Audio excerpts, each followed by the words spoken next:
Good Thursday evening to you folks. How are you? It is good to see you, and it is good to be seen by you. And I, the person being glad about the seeing and the being seen, am he that is me, Bill Sylvie, aka the Dungeon Delver, coming to you live, loud and clear from an undisclosed location somewhere in the swamps of sunny Central Florida.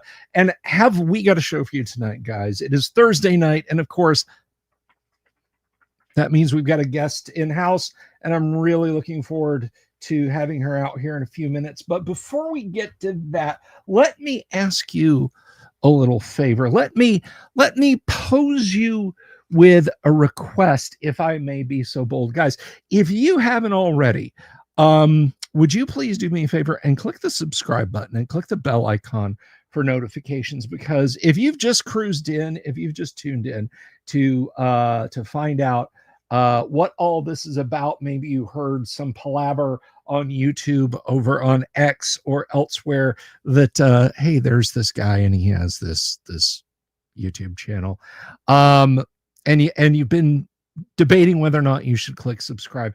Go ahead and do that right now. And hey, guess what? I will throw in for absolutely free the ability to give this video a thumbs up. And even if you're watching it after the fact, maybe it's tomorrow morning, maybe it's later tonight, I don't know, go ahead and leave a comment down below and tell me what you liked about the show, and I will do more of it, I promise.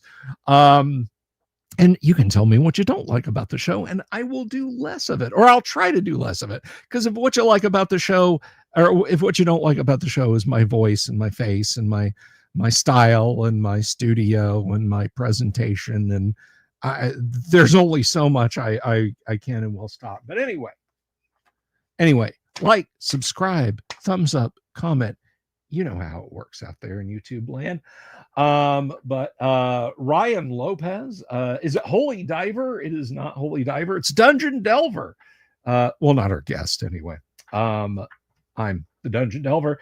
JAS 42. That's the answer to life, the universe, and everything, my friend. You know that. You are armed with some particular knowledge. Patty's Parlor, Damien X247, Bob Jester, Tolemicus. Hello. Pay music. I would have to pay for that song, Ryan. But anyway, so yeah. Just please, if you would do that. And just a couple of things before we start talking about our lovely and talented guest. Of course, guys, if you're looking for a way to support the show, let me tell you about a couple of things you can do. Subscription, of course. Click the subscribe button here on YouTube. That is easily the best and most accessible way. We have merch.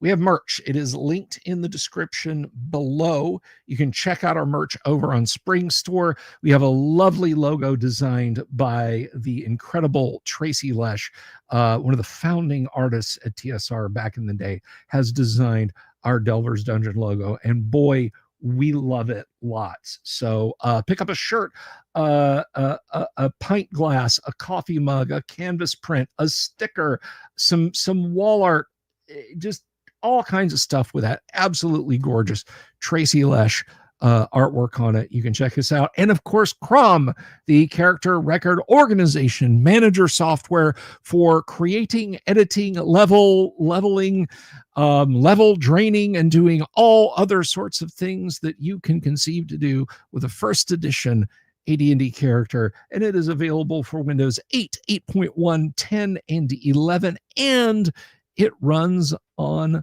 Linux through Wine, and that is both 64 and 32-bit versions out there.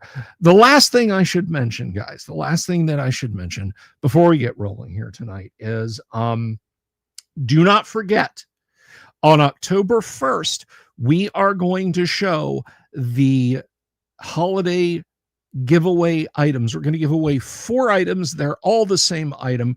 I'm going to show you what those are on October 1st.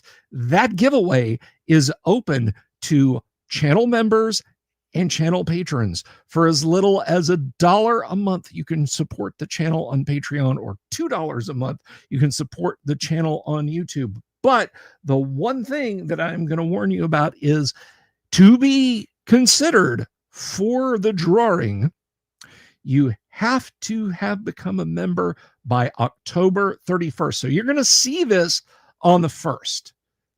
And then the clock is ticking. You're going to have 30, I guess, potentially 31 days to decide. I'm going to do a reveal video standalone and let people know. But hey, if you come in and it's like December 8th and you're like, oh, I guess I'll become a channel member so I can get in on this drawing. Nope. Has to be by October 31st. And trust me, when you see what we've got, when you see the utterly unique 4 items that I am going to be giving away on Christmas night 2025, if you haven't become a member, you're going to wish you had. You're going to wish you had. But you'll have a whole month to wonder about what it's going to be. So, with that said, guys, all my self-aggrandizement aside, we have a wonderful guest tonight, and I'm pretty excited about this because the band sings one of my favorite 80s punk songs called Nasty. They were on the Young Ones. That's right. It's The Damned, and it's what? It's not The Damned. It's The Watcher.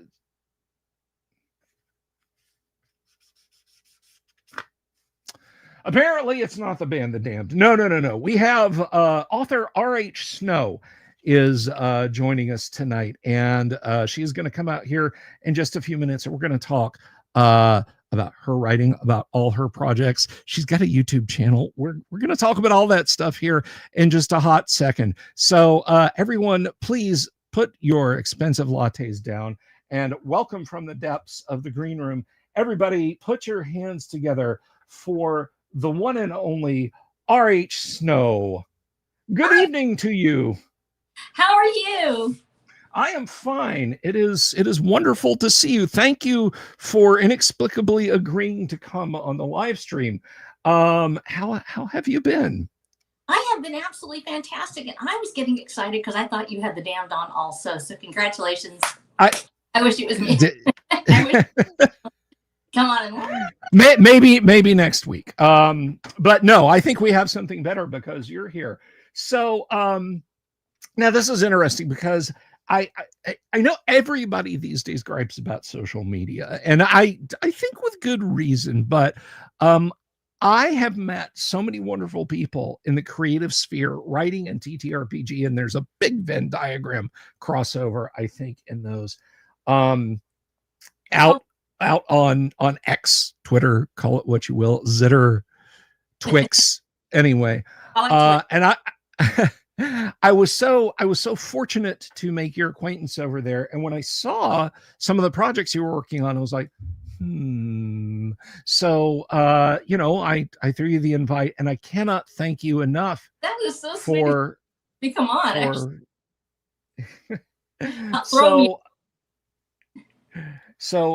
Yes, I took that shot in the dark because as I tell folks, they're like, how do you get these awesome people on your show? And I'm like, I ask.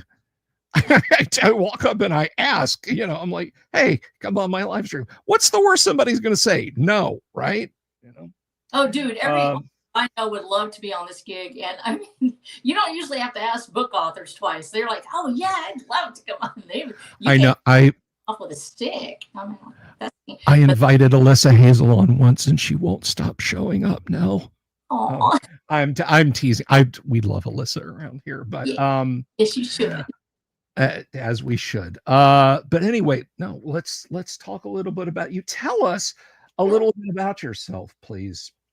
Well, first of all, I want to say hi to everybody out there in chat. Yeah, I can't see very well. Actually, I have a degenerative eye condition called keratoconus, and that means I don't really see very well. And for a person who's doing illustrations, it's kind of hard.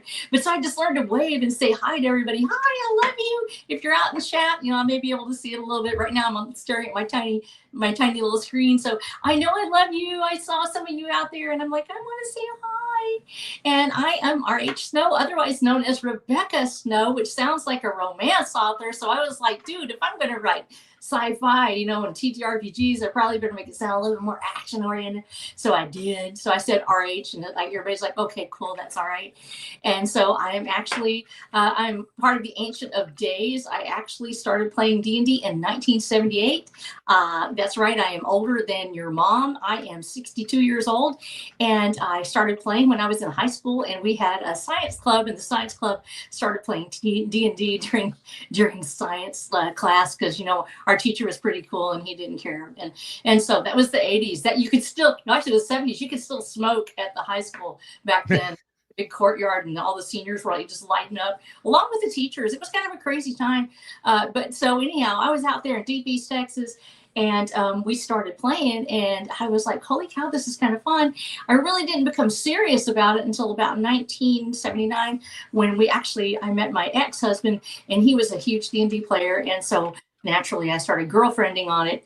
And that's my story, is that I'm a player who was there for the love of the game, the love of the players, and really enjoyed it. Played all the way through for about a decade and a half before I finally ended up with a very sad and unexpected divorce. That was like, what?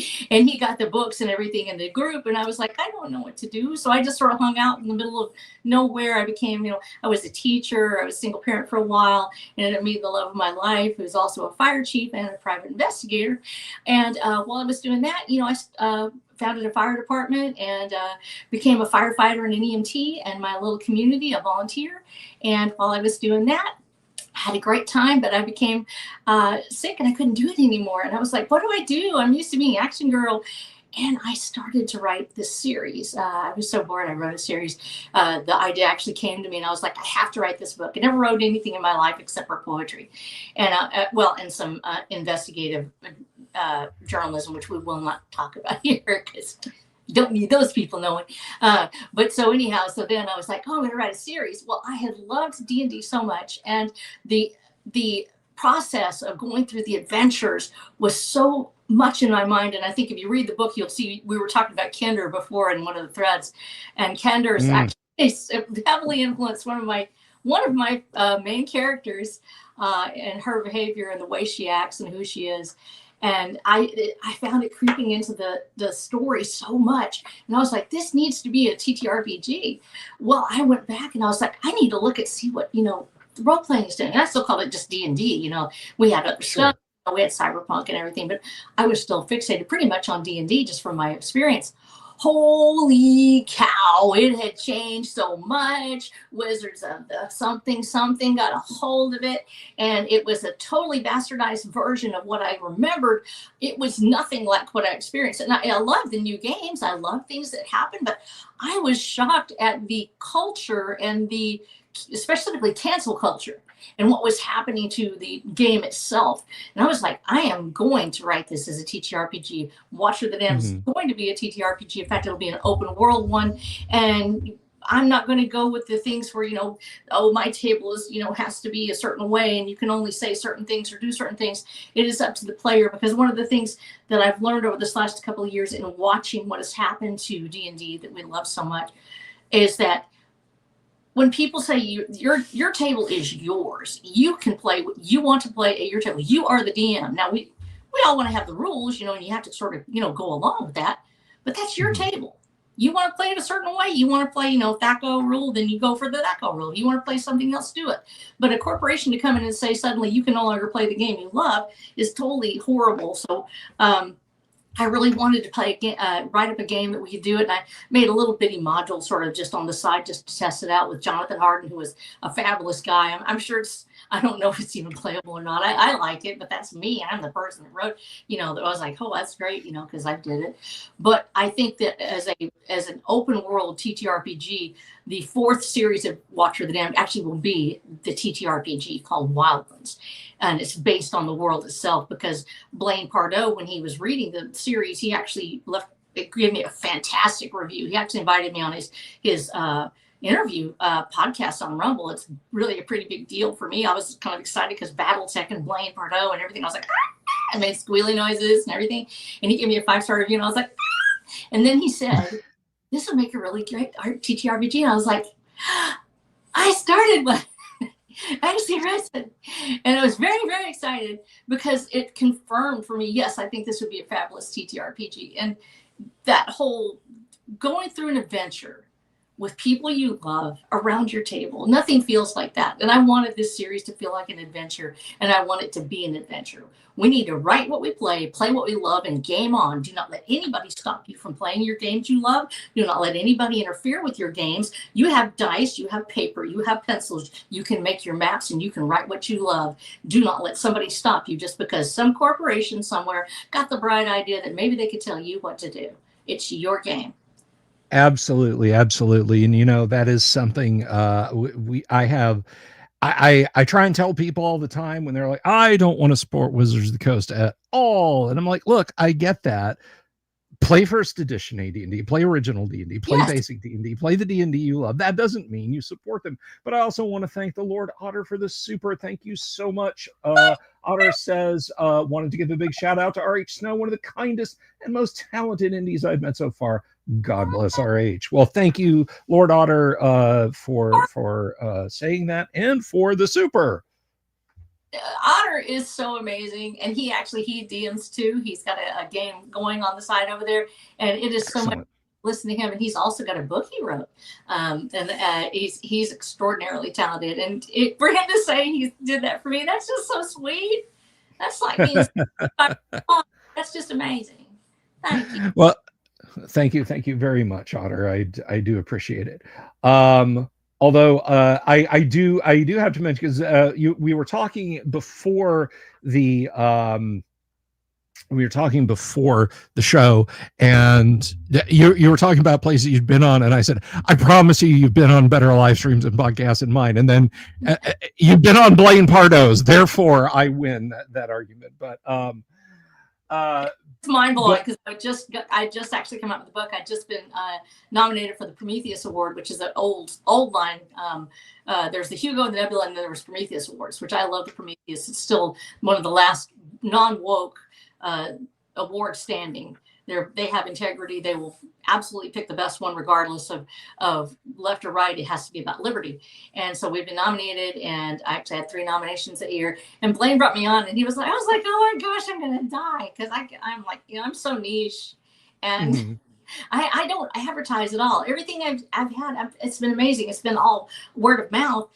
One of the reasons that I don't advertise is because I talked with my consultant, and I'm writing this. Oh my gosh, there's like 9 books already. There's 9 books. There's a world guide. There's a module, and so I got really excited. And all of a sudden, here we are 9 books later, and I was like, do I need to advertise or what? And she's like, you need to finish the series, because people have been so upset with You Shall Not Be Named. We didn't finish his series, that they refuse sometimes to start a series because they don't want to get involved and get their heart broken that it never ends. And so I was like, dude, I've got the arc out. I know exactly how this thing is ending. And I'm on book 9 now, out of book 12. And we should be finished with the series. I am hopeful, God willing, nothing happens, not knock on wood, by next Christmas, that the entire series should be finished. Wow, that is. Then I will start on Wildlands, which is the TTRPG. Excellent. That is something I go on at, like, I've written white papers and I've written adventure modules and so on. And I say that I have written, and then I see you and Alyssa and Tim Imholt and other actual capital W writers I know out there who are like, well, I finished this book. I've got another one coming up here, and I've had them. And of course, I've had Raltz. I've had him on talking about his writing. And I mean, his Behold Humanity, God, that's like 500,000 words now. And I'm like, no, I'm not a writer. I am not a writer. You guys are writers. No. Are out there. It's almost like writing a screenplay. When you are writing that TTRPG, and I was really blessed that I had Jonathan help me, because, like I said, I'm kind of a casual gamer. I'm no expert at all. I played because I was a girlfriend of the DM, and then I played because I loved the people at my table. I loved the adventures, but I'm not what you call a rules expert by any means. I don't have all that down, but I loved the game. And Jonathan came in, and I was like, dude, I don't know what I'm doing. I just know that and at the time I was like, kind of want to do something besides, D20. And I'm really grateful, because everything we've got is free D6. So I don't have to worry about somebody, oh, it's copyrighted. No, you can't use that dice or whatever. I'm just like, hey, it's six-sided dice, get bent, because I already, that's already out there. And Right. it's a fairly simple game engine that he got together for me. So it's wonderful to have that prototype out there. And but yeah, I was just not really knowing what I'm doing most of the time. And I think you can tell by the dazed look on my face. Like, how did I even get here? And so everything that I've done is it's been word of mouth. It's been meeting these wonderful people like Otter, Alyssa, and everyone else in this community. It's amazing to meet these people and realize they support this. They want us to have these wonderful games and these incredible adventures. Every person out there who is trying to write these modules, and you know that because you say you're not a writer, but you are. The way it's written, you're actually writing almost like a screenplay, but it's a screenplay for an unknown cast, and they are going to fill the roles as they see fit. Let me pause you right there. All right. I write fantasy stereo instructions is what I do. Grab the manual for your Panasonic home theater and then just sprinkle the word elf and gold pieces in there. And that's basically what I do. But there's a couple of things, and I don't want to, I'm not trying to sidetrack you, but I did want to bring this up because this was fairly early on. And I want to give a little bit of space to the blind bard who says, that's awesome. I also have a degenerative eye condition. It's great to see other people in the D&D space with visual impairments. Now, there's a gentleman who plays D&D with us on Tuesday nights on this live stream. I don't know if you watched that, blind bard. And RH, I've seen you pop in. I don't know if you caught any of our... He was there, I think. Thane Kyle is his name. He's DN Disability here on YouTube, and he also has a degenerative visual condition. So, yes, you guys are out there. You guys are out there. That's wonderful. It really does. It changes your perception of what it means as a player and how you describe in your own words. Because like I said, I didn't start off obviously this way, and I actually started off. I've got almost 150 illustrations now that I've drawn for the series. There's 1 million words, 150 illustrations. Each book is illustrated. Not well. I'm not trained. I don't know what I'm doing once again, but I just did pink pearl paper and a number 2 pencil. And so I would just scratch, and then I was like, it's getting harder and harder to see. Well, it turned out I found out I had macular degeneration and keratoconus. I started taking ARIDS early. And ARIDS, of course, being a supplement that's actually prescribed, and it actually helped reverse some of the early damage. I was very early, but kind of still kept on going. I'm doing my hair. I have my hair bob up here. Look at it. It's holding this amount of hair. It's lovely. You look lovely. It's adjust it every time. This is mine.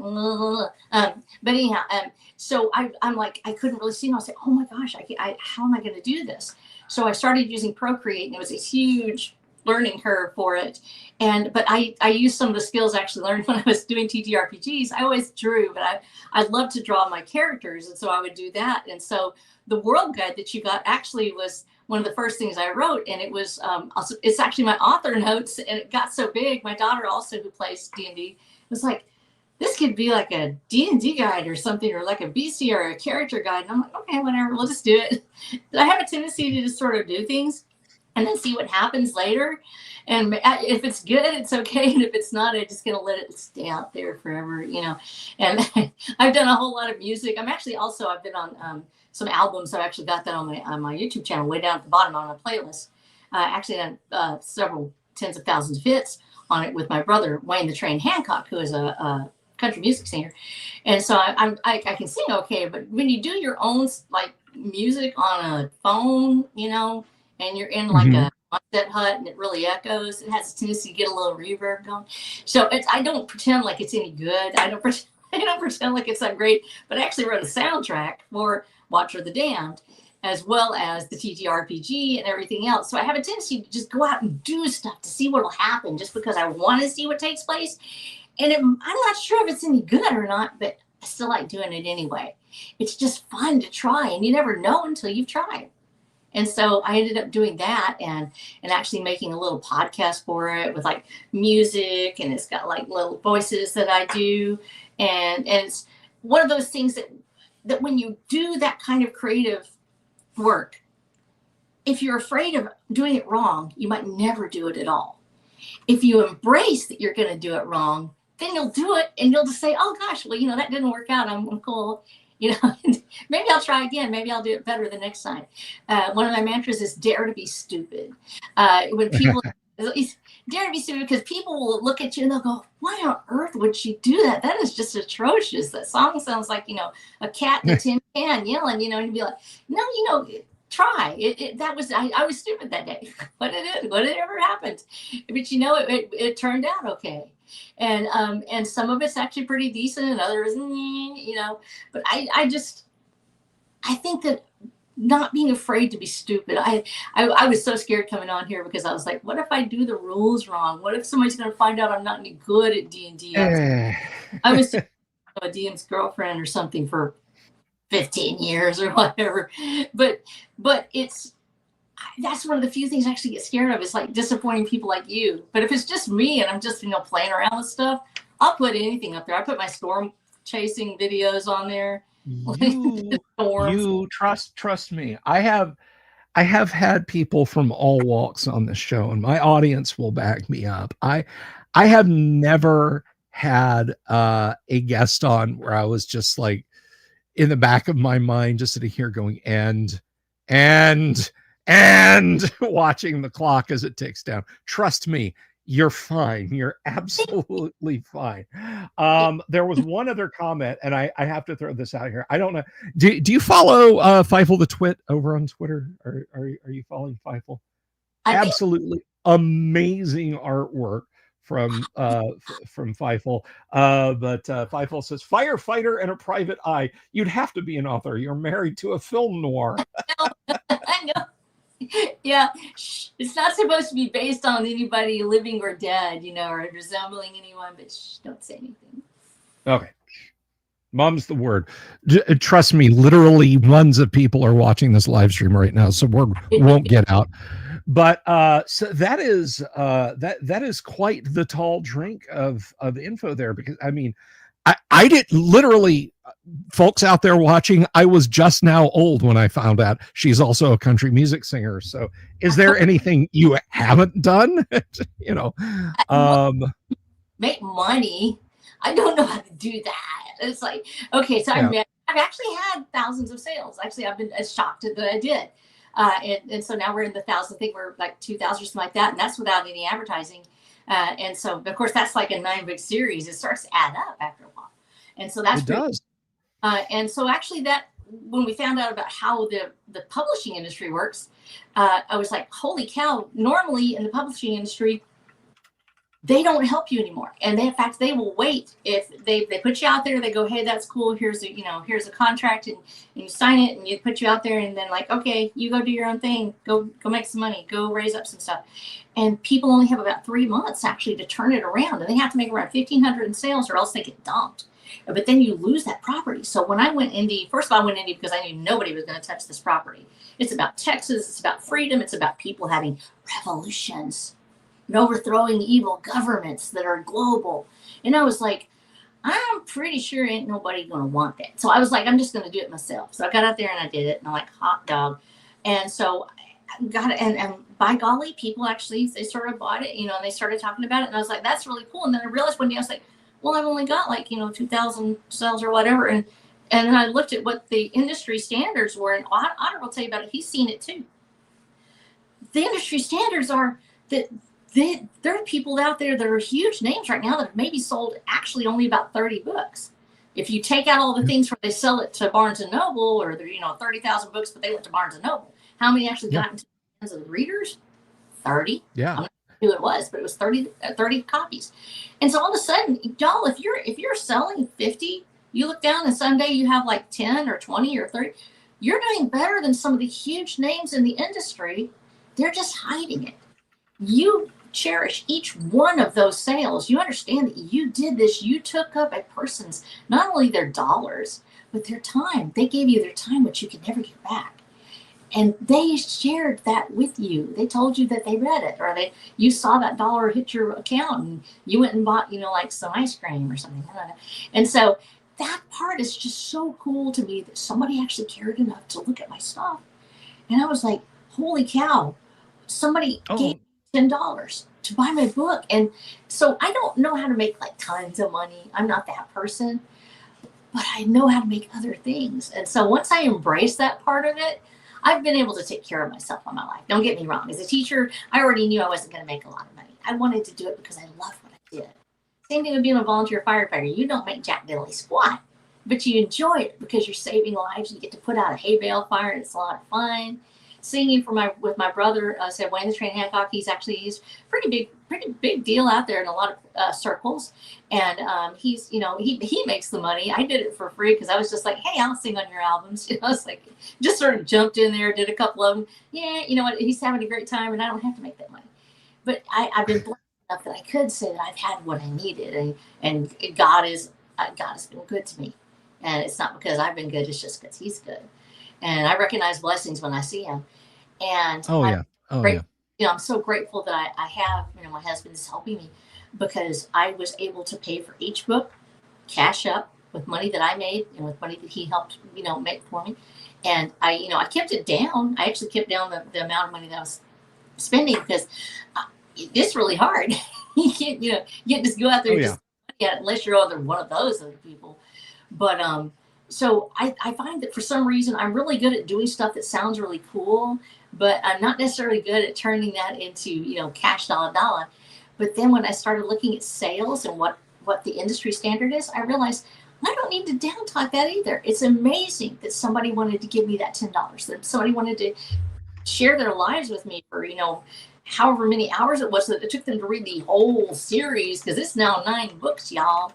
And so it's a gift. It's a wonderful thing. And I think for each of us, we have something we do really well. If you're one of those people that makes money, you need to tell Jesus Christ thank you, first of all. And secondly, be so happy because you actually are able to do that. That is creation. That is creation of wealth for your family and for yourself to help someone else.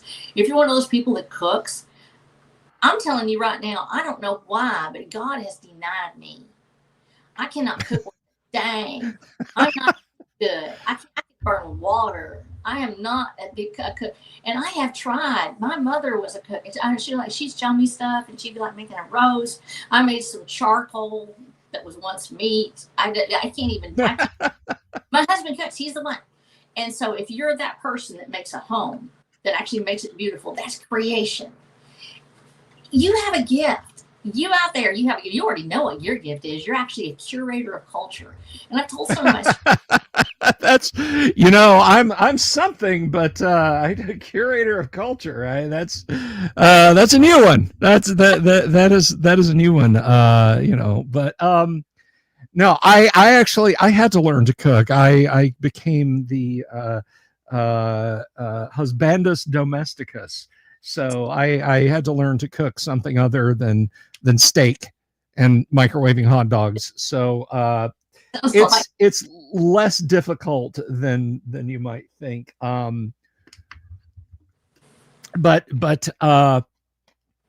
so tell me a little bit about this, because I mean you've got kind of an arresting handle over on X, Watcher of the Damned. I mean, it's like is this a death metal channel? What's going on here? So tell us a little bit, because I know you've got a lot of linked novels, and I have not poured over enough, but I have looked some at the World Guide. But in your own words, tell us about the entire legendarum that you've been building over novels, and how we can get on the off ramp to talking about the world building once we've got kind of the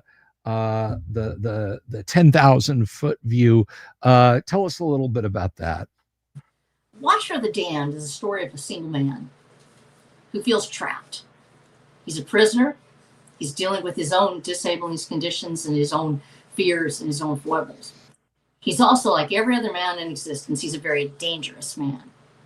because every man has the ability to become dangerous, the ability to become the monster that's needed to survive, that's needed to make sure that the rest of the world thrives. But he feels like he's had that all taken away from him. Everything he ever wanted, everything he ever dreamed of, it's gone. He had it, now it's gone.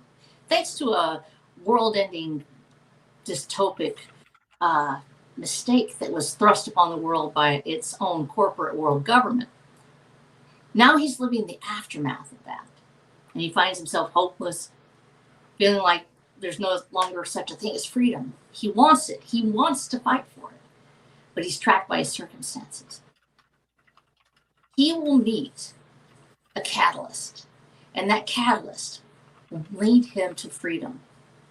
It will stir that emotion again. And then chaos will fall on his world, on everything around him, and he will begin to discover the truth of what really happened that day when the happening happened to the world. And in the process, he's going to discover who he really is. He's not just a prisoner. He's not just a man that's lost hope. He is the most dangerous man in the world. He's a free one. Nothing is more dangerous than a free man, and a man who believes he can be free.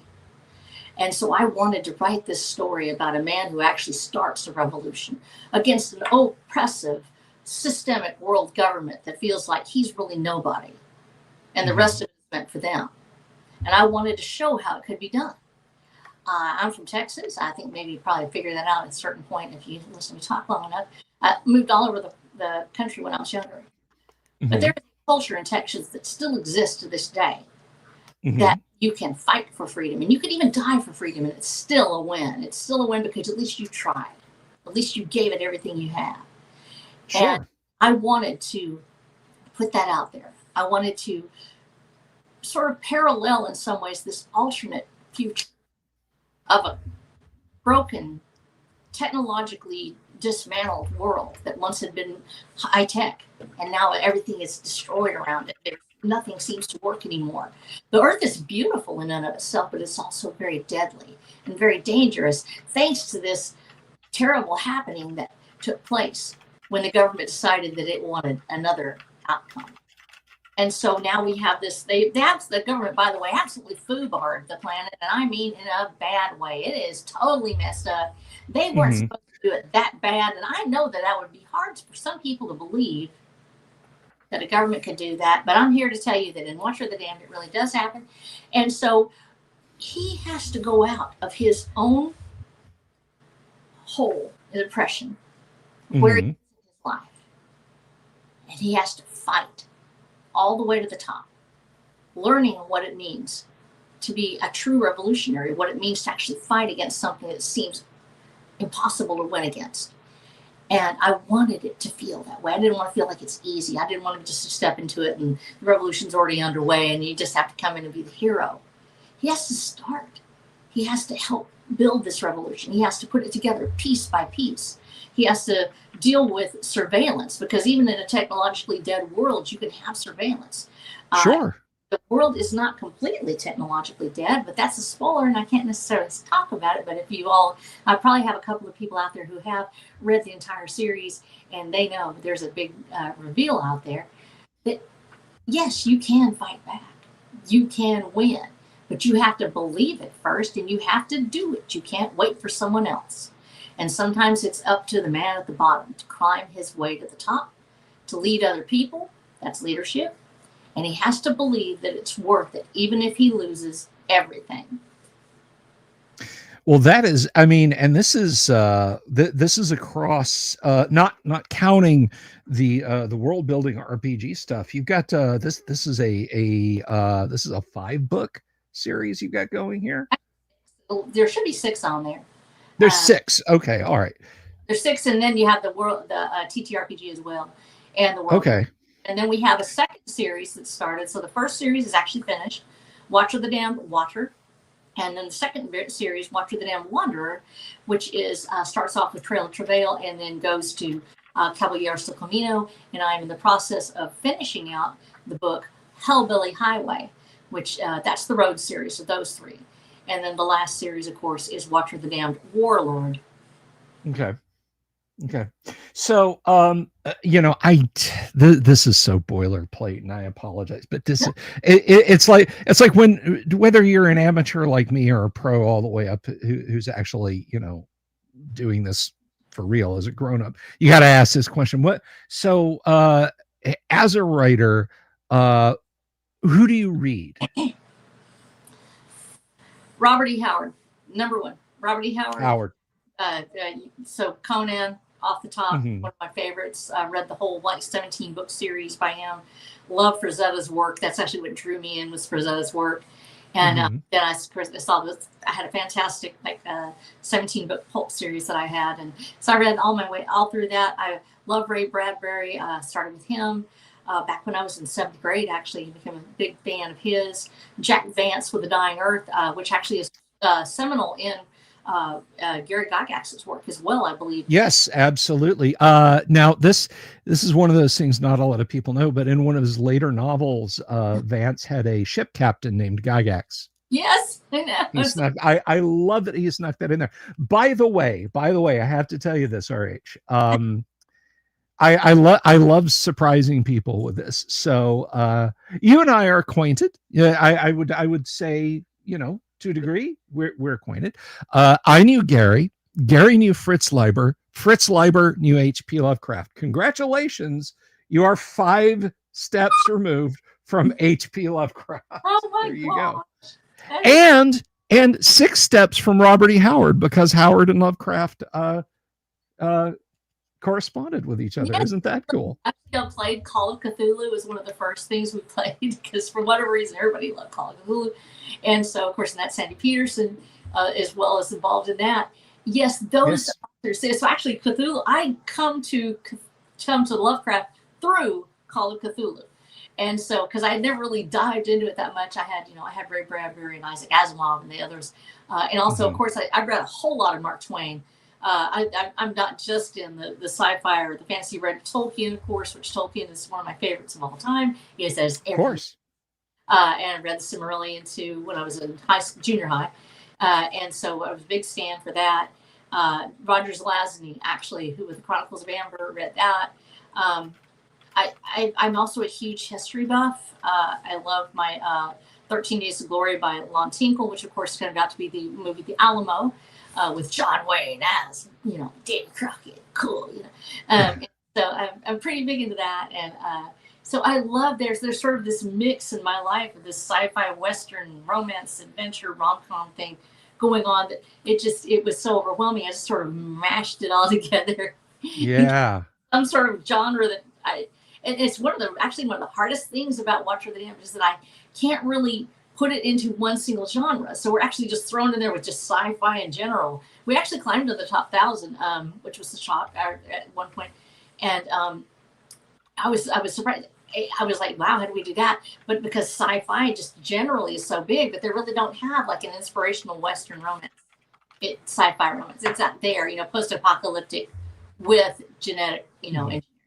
But it's there. There it is. It's Watcher of the Damned. Go for it.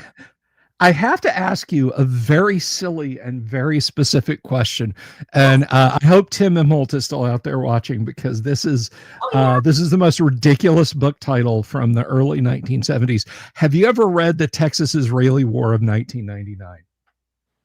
What is that? The one by Neil? Dude, is it the one with Planet Texas and all that? No, I have only seen the cover of this book, but apparently I have yet to untangle this thing, and the book is kind of hard to find. I actually kind of want to track down a copy of it, but it does involve Israeli tank forces and Free Texas tank battling it out. It is like Hideo Kojima and Tom Clancy were locked in a closet together with lots and lots of Bolivian marching powder. Thank you, Cooperative Waffles. The Texas-Israeli War of 1999 is the name of the book, and I had to bring it up because I was just post-apocalypse set in Texas, all this stuff. I'll just throw it out there. But yes, the Texas-Israeli War of 1999. And there was a huge, and I have actually never read him before, when I was nominated for the Prometheus Awards, and found out that one of their premier dudes, who actually was like one of the judges for a long time, was actually, his name is El Neal, and I'm trying to get his last name right. And it's he wrote a whole series called Planet Texas, and El Neal Smith. And so I wonder if that's one of his works. I'm going to have to find out. But El Neal Smith wrote a whole lot of it. Would be Texas against the world, basically. Texas, Planet Texas, Texas against the world. And I was excited to find that out. And I have not read his work yet because I didn't want to read it and then have it sort of sneak into Watcher of the Damned. I wanted to make sure everybody knew this is not derivative. But as soon as I get finished writing the series, I'm going to be reading El Neal Smith because he has a lot of that. And now I got to throw in Texas with getting invaded by the Israelis. So okay, so this is by Howard Waldrop. Howard Waldrop and Jake Saunders. And that is well, I mean, there you go. There's the cover. We have looks like Native Americans squaring off against a then for the 1970s futuristic looking main battle tank. So I will send you the link to this. I want to look at it. I think it's Mike Barron. Put in Alien Alamo. I'm sorry, Alien Alamo? Yes, Alien Alamo. I believe it's Mike Barron. Let me see if it is. Alien Alamo. Battle Cruiser Alamo. Battle Cruiser Alamo. By Richard Tung. Well, I think that's where we're going to leave that for right now, and we'll get back in. Texas has a lot of stuff out there. It's like if you write anything about Texas, there's always a Texan that's going to snap it up. So people just like, let's write about Texas because Texas. Maybe I should just start writing Texas themed D&D modules for an easy buck. But all kidding aside, so of course this brings us into, and I want to talk to you about the TTRPG aspect of it, because you, like me or Grognard, you started out, you were playing back in the day. So did you get so involved with it? Did you do like the early TTRPG con scene in the 70s, maybe into the early 80s? No, I didn't get to. One of the reasons why is because I immediately became a young mother, and it was a lot harder to do it. I was way out in East Texas. I did get to live through the satanic panic part of it. I got to do that. And so I did. Yeah. I was literally, I'm like living in a trailer in the woods. I have, a baby on my hip. I'm like, and my escape, and I took my daughter with me, and I would like lay her. They had a little crib in the next room, and I lay her down in the crib. We'd put our friends out, and she would sleep while I would play D&D. And so I didn't get to go to the cons and things like that. I had to start adulting real quick, and we were so far at that time that it was almost impossible. But I got to hear about them. And in fact, the con I ever went to was actually BaseCon, and then FanCon in Dallas, where they did have a lot of the D&D and TTRPG stuff that was there. At FanCon, they were a fantastic crew, by the way, wonderful people. And so it was really a shock to me because I had this whole world around me of people that were going. And so I'm over here sort of to the side and didn't really get a chance to go to those things. And that was my escape, actually, was D&D. It was what I did, to live in this incredible world, with Greyhawk and Al-Qadim was one of my favorite campaigns. I got to D&D I got to DM exactly one time. And that was... And I hid behind the screen and just pretended like I was rolling because I had no clue. That's what I'm doing. Just throw numbers out there. The DM doesn't know. I just threw it, and I'd be like making a little rolling noise, and I'd be like, "The mummy rises." I didn't know. I could read the module, but I was so terrible at math, which is a shame to my forebear. My mother was, like I said, a huge mathematician. She was one of the first women that was physics majors at North Texas, and my dad was a space engineer. And then there's me. I can't even roll the dice and make it figure out what I'm doing. I'm like, that's the beauty of classic D&D, of first edition AD&D and original D&D. You don't need math. We have charts. Just look at the charts. It's very, very easy. I did do that part. Yes, I actually managed to stumble my way through I believe it was The Secrets of the Al-Qadim. And I actually, that was one of my favorite memories actually of D&D, because it was just such a fantastic set of modules, a lot of mystery, a lot of wonderful worlds to explore. And that was enough for me at that point. It's like I said, I was working, later on I was working, 5 days, 6 days a week, out there, the teaching and doing things, and then coming home at night. There was just, I couldn't go to a con.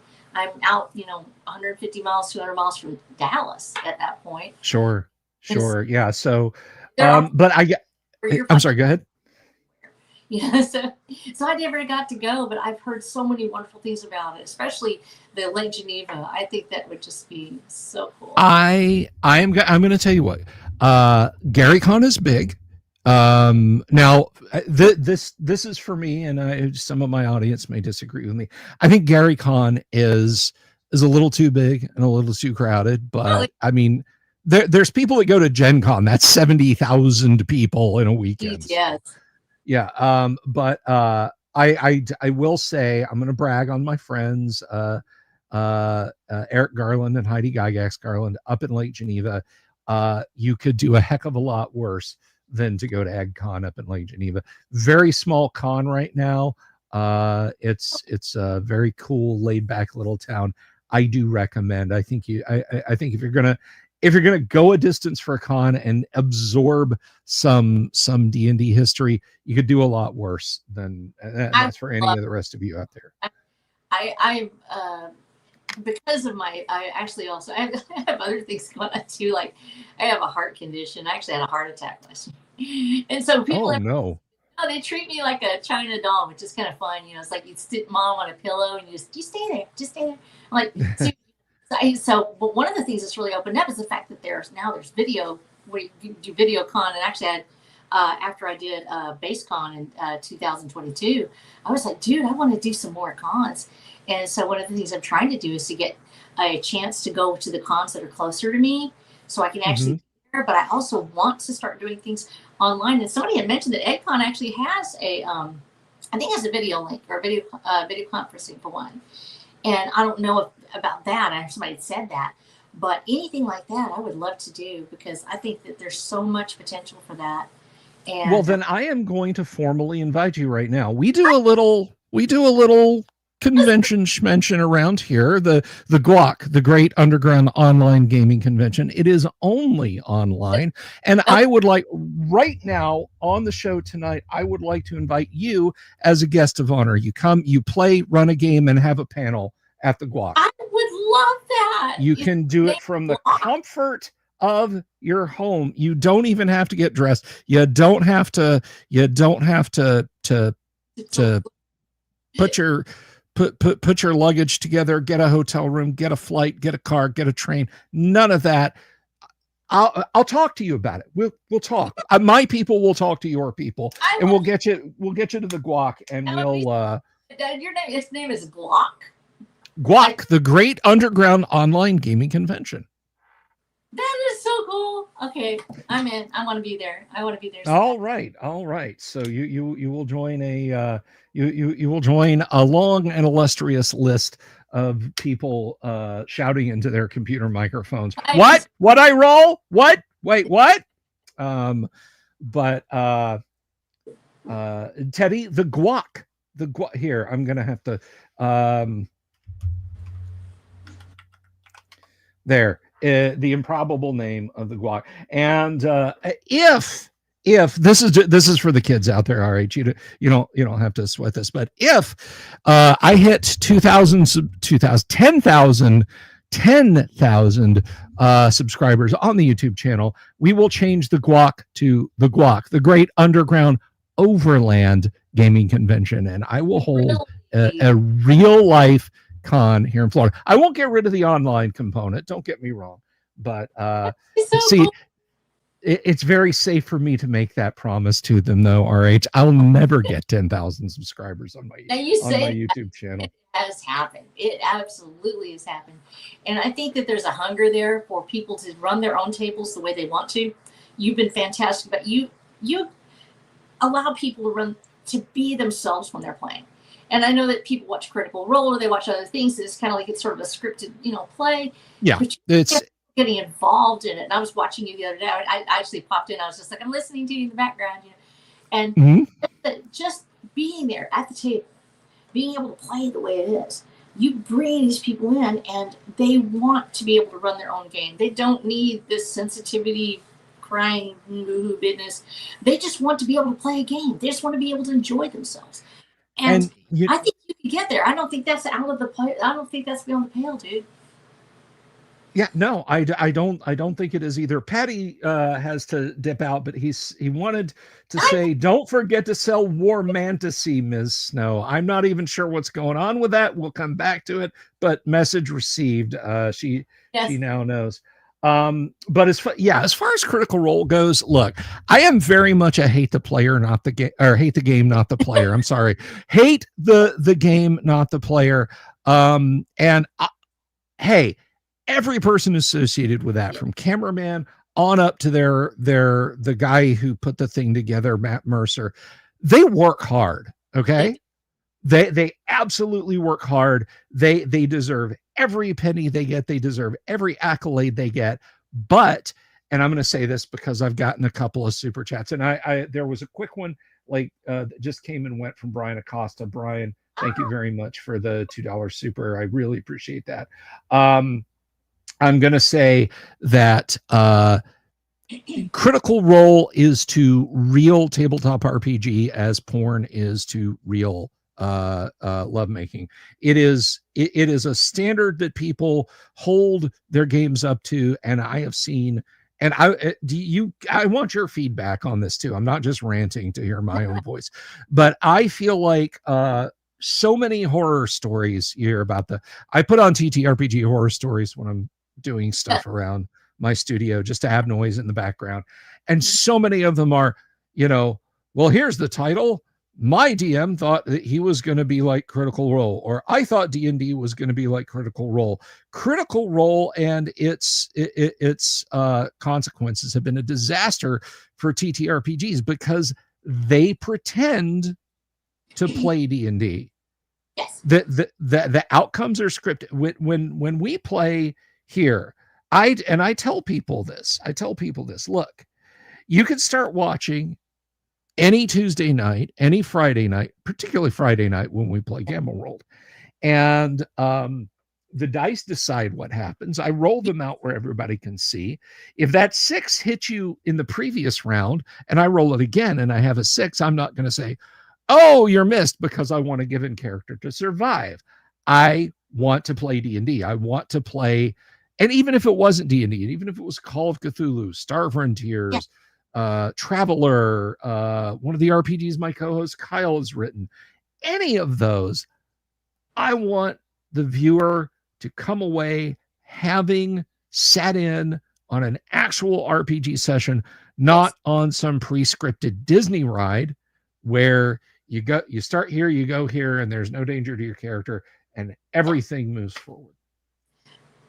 Critical Role play about people playing D&D. It is a show about people playing D&D. It is scripted. It has actors, and they do a fantastic job. It's really raised interest in it. But the problem is that they're watching a show about people playing D&D. When they watch you, they're watching people play. And when we talk about, the whole point is it's a theater of the mind, and you have rules for how you enter this theater. But in order to really experience D&D, you have to want to enter that theater, and you have to be willing to take the risk. One of the reasons that the powers that be hate D&D so much, and why they've tried to destroy the IP and the property with everything and all the powers that they have, is because it actually teaches you how to take risk, how to be an adult, how to become a hero. You're choosing your own path, and there are consequences for each thing. They hate that because, like I said, the most dangerous man in the world is a man who is a free one, and a man who believes that he actually can be the hero and who wants to be the hero. How many of us grew up wanting to be the hero? And we played the evil character for a while, the sneaky one. Eventually you get around to saying, you know what, I could do something good too. I could actually be a better person, or I could learn how to use it for something better. You find it out on your own. You don't have to have somebody tell you what to do. You learn from being the villain that, maybe you don't want to be that in real life. But that's one of the reasons they wanted to destroy this. You have this incredible capability called free will. And that free will also means that you may make wrong choices that will cost you a character you love that you may have been building for years. And that character may die. It's real life. It actually mirrors that adventure that so many of us love. You can't do that through a show about D&D unless they Exactly. And one of the things that I will say about Critical Role is, you know, if your path here, I have met people and I've talked to people, there have been people who said this in live chat and left this as a comment under videos here. If your path to saying, I want to play first edition AD&D, I want to play original D&D, I want to, whether they tune in, subscribe, leave me a thumbs up or not. I mean, if somebody comes away and there's like, I want to play first edition in OD&D, but Bill Sylvie, you suck. The Dungeon Delver is terrible. That whatever. This is not about self-aggrandizement for me.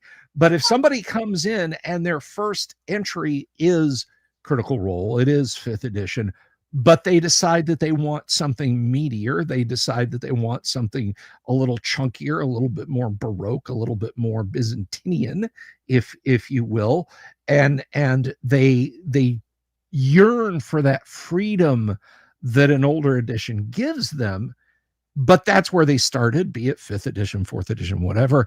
I'm absolutely okay with that as a path here. My mode and modus has always been, here's the gate that I'm going to keep.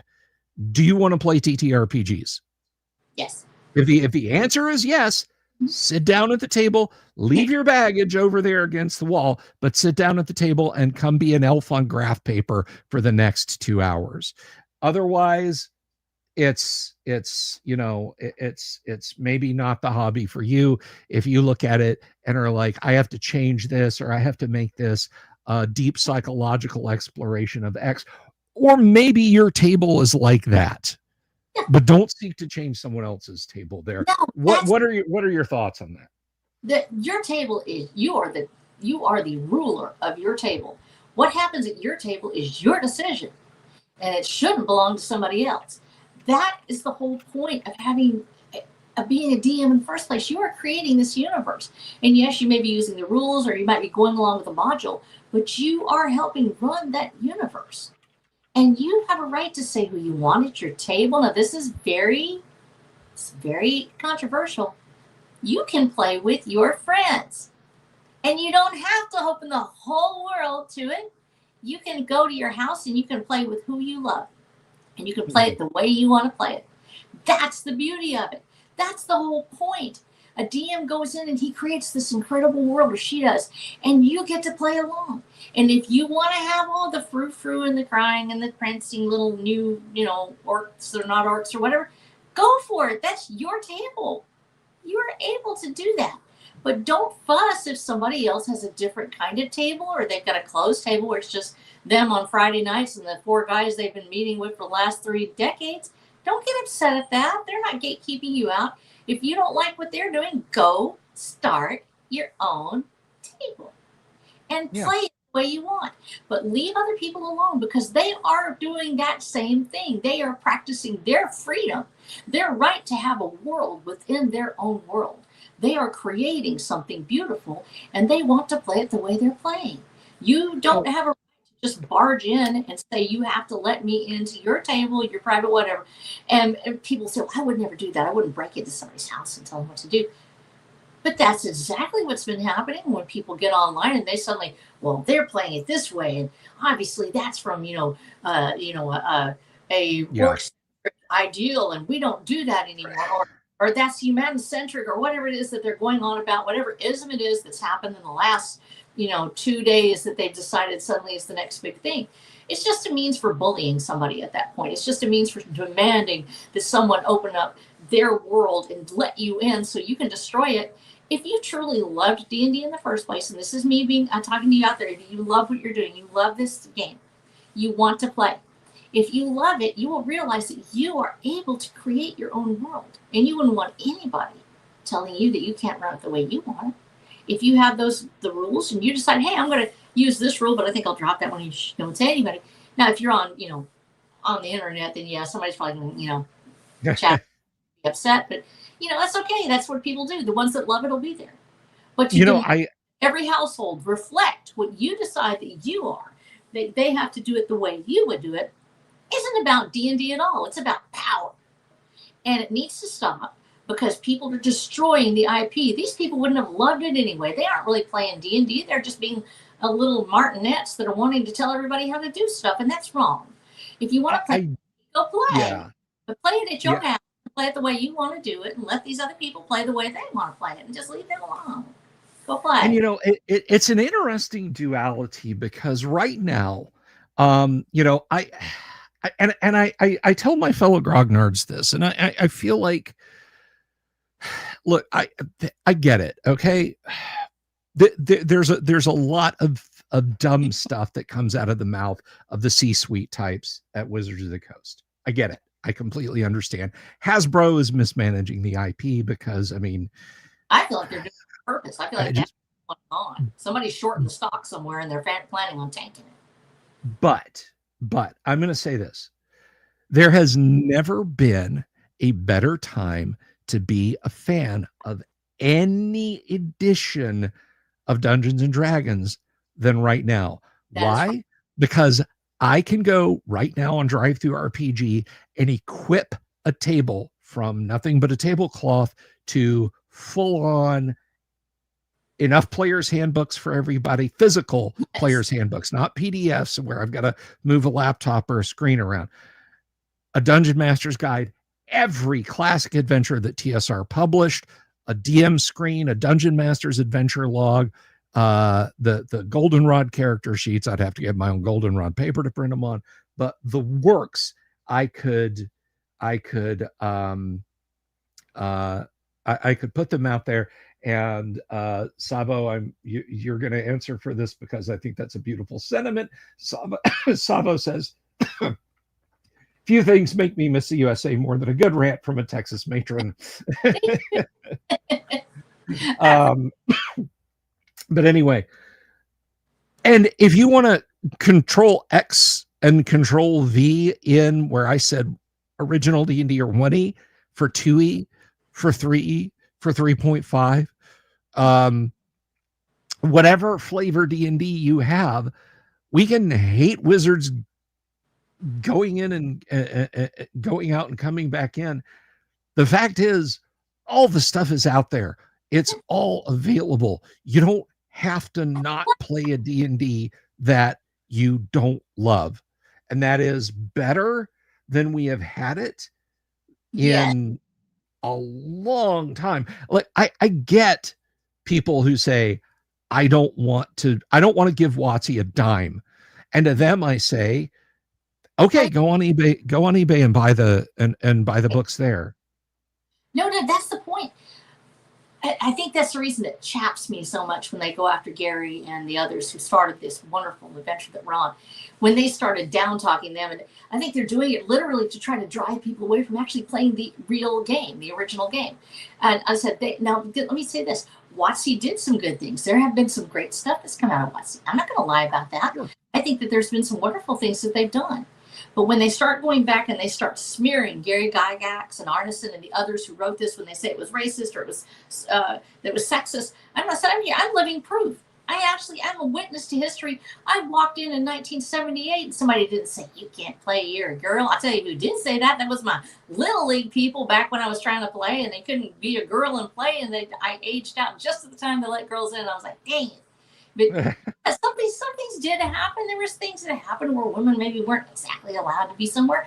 You just went ahead and did it anyway. I didn't cry about it and go be a victim for 50 years. I kicked booty and took names and did what I wanted to do eventually. And I went ahead and fought my way to the top. And it would have happened the same way with D&D. You fight for what you want. You want to be there? Go find a table. If you can't find a table, make a table.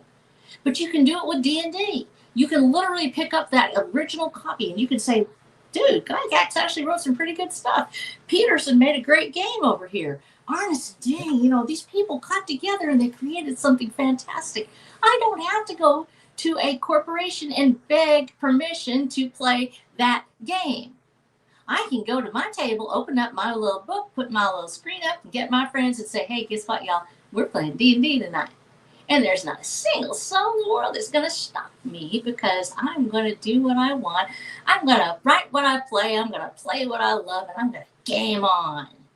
Absolutely. You know, and the first person I ever interviewed for any kind of media, I was smart enough to record it. And anybody that's out there, if you're sub to the channel, search my channel for an interview with Gary Gygax, because I did put it behind a slideshow and upload it.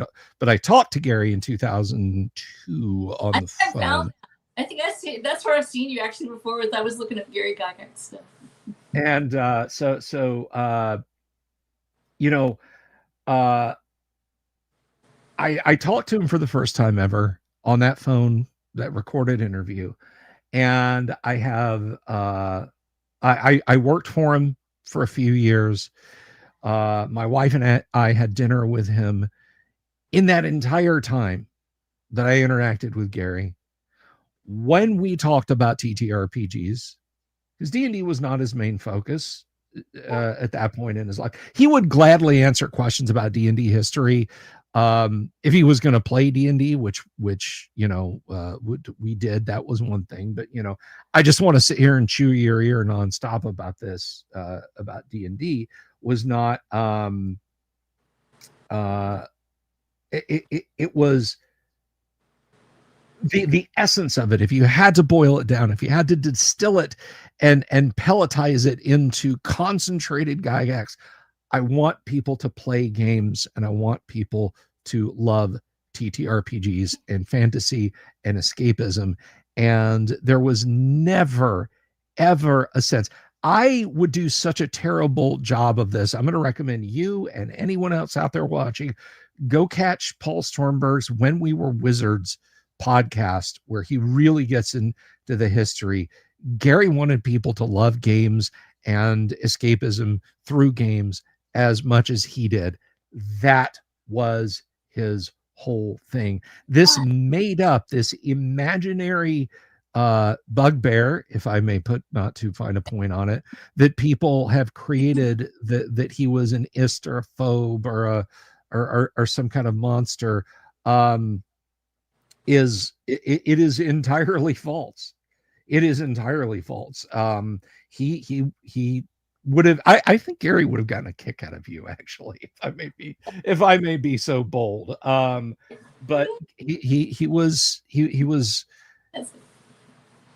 dedicated to that ethos. He was dedicated to that ethos of play and enjoy and have fun. He never said only certain people could do it, and nobody ever looked at something and said, gee, you know what, kobolds kind of remind me of it's not. I heard anyone say that. I was at the tables for 12 years. If somebody somewhere said that, so what? Gary didn't say it. And for them to come out here and smear him like that, to smear his memory, to smear his family, and they have been relentless in doing this. And this is actually to do two things. It's to, first of all, they don't love the IP. If they loved D&D, they'd shut their mouths about that, because they don't love D&D anymore. They love anything else. They want to drive it into the ground and destroy it, because they don't like men like you doing exactly what you do, because men like you stop them from ruling. Well, I will tell you this. I know enough people from latter day Wizards of the Coast, great guys. Richard Witters, he's an artist. I don't know if you follow Richard over on X, but oh, yeah. Richard's awesome. And there's a fellow that I don't believe he's active on X. I don't want to put words in anyone's mouth. I will have him on the show and let him speak. There are people at a level where D&D literally just becomes meaningless. It is they know what it is, but to them it's more of a squiggly line on a chart at Hasbro and Wizards. Most of the people at Wizards of the Coast love the game as much as you and I do. The thing about it is, and it's as true now as it was in the 1970s when you had Brian and Kevin Bloom auguring the company into the ground in the name of more profits, is you have people augering the thing in the ground to make in the name of more profits. So the Absolutely. unfortunate reality is the creative takes a back seat to the financial. Well, you talked earlier about Linux. For instance, I run Linux on my computers when I can because I like having open source. And the Mhm. same thing has happened with other IPs. Ask yourself how many of the IPs you love in this last year absolutely and utterly destroyed. Marvel, DC, wonderful artists, wonderful people that were working on these properties, loved them with a passion. There's been so many great artists and great writers that have been let go. Same thing with Wizard of the Coast. There's so many fantastic men and women that were working there. That's no besmirchment against them who ever worked with Wizard of the Coast. But you have ESG from the top down actually deciding that they are going to destroy properties. They come in, they go ahead, they give everybody at the top a golden parachute, and they say just run in the ground. Meanwhile, they short the stock in the background. They go ahead and I don't know if Wizard of the Coast is doing that or not. I have no idea, but I'm going to tell you right now. You look at it, go look and find out how many of those stocks were shorted at the very end. They took down the IPs, they took everything, had that fire sale, made their money, and left. Now I hope that's happening of the Coast. But when we look at those things and we say, why did they come in and suddenly destroy beloved properties? Why did they let go of their best and brightest people? Why did they run them off? Why did they want this out of the way? And there's this ideological doppelganger that comes in and takes over everything you love. The same thing happened with Linux, with Linus Torvalds actually being run off from his own forum. You had Oh yeah, I've heard about that. I've heard about that. Yeah. Notch, who created Minecraft on his own forum. Yeah. Magic in their own community. Suddenly, it usually starts with admin, and suddenly something you said was wrong. Oh no, you can't say that anymore, and you are gone. And then they destroy the properties. They destroy the IPs. Same thing happened with Marvel. Same thing happened with DC. Do you think right now, with all the wonderful writers and stories that they had, can you honestly look at some of these storylines that you've seen out of those comic and say that these people loved what they were writing about? Star Wars, did they actually love it? The answer is no, or they wouldn't have done that to the properties. Well, why are they being allowed to do this? It's not a point that you have to ask. I know that there's a principle, never attribute to, malfeasance what you can attribute to stupidity. But when it happens over and over again at a very, very high level, like it is with all of these beloved IPs, you have to ask why. You have to ask it is behind it. And so when we take the controls, when we say we're going to write our own stories, or we are going to go back to what Arneson and Peterson and everyone did, we're going to go back and we're going to just use what we have. We're going to love the story that's already there. We're going to write more. We're going to write our own. We can write stories. We can draw our own maps. That absolutely strikes fear into the hearts of those who would absolutely control everything you think, do, or say. They're destroying what you love because they want to replace it with some undead zombie that's full of all sorts of woke garbage and things that they have done. They don't want you to be able to go back and find the originals. They don't want you to go to your own table and play. They want it to be a handler at every level where they can tell you exactly what to do. And from the top to the bottom down, if you're not doing it, they will shame you relentlessly on the struggle bus, doom, or whatever they're going to do. And the answer is get wrecked. It's my table. I'll play the way I want. If I want to write my book the way I'm going to write it, and you don't like it, you don't have to buy it. But you know what? I'm going to write it and see if there's somebody else that likes it. And if I want men to be smooching on women and women to be smooching on men, and they're going to go shoot guns and pew pew, and they're going to have barbecue and maybe roast a pig or two, and meanwhile they're going to fight for freedom, I'm going to do it because you know why? Because I can, and you can't stop me. And when we decide to break the ties that bind us with traditional publishing, with traditional entertainment, and with traditional thinking that tells me I have to do what anybody else says, then we can break free and start making our own entertainment. And that is exactly what you are doing right now. Well, I sit on the internet and say silly things. I'm not sure how much of a revolutionary I would say, but Gonzalo, thank you for the super. Gonzalo throwing a preach on lady to you there. Thank you, Well, Gonzalo. thank you. But I think your zero button was broken there, Gonzalo. Was that only $5 you meant to send? I'm teasing. I'm kidding, Gonzalo. We hang out a lot. I'm teasing, but no. But yeah. So I feel like right now in TTRPGs and in indie publishing, because I'm not sure how kind of wired in you were to all of this back in 2023 when Wizards of the Coast tried to alter the bargain, as it were, Oh, with their open gaming license issue. absolutely. That blew up in their face, and I feel like that really, there have been sort of two waves, if you will, in my opinion, in independent TTRPG writing, which I think I think parallels uh, the independent publishing. Because I mean, ultimately, fantasy stereo instructions or no, we are we are writers of things. Um, but there is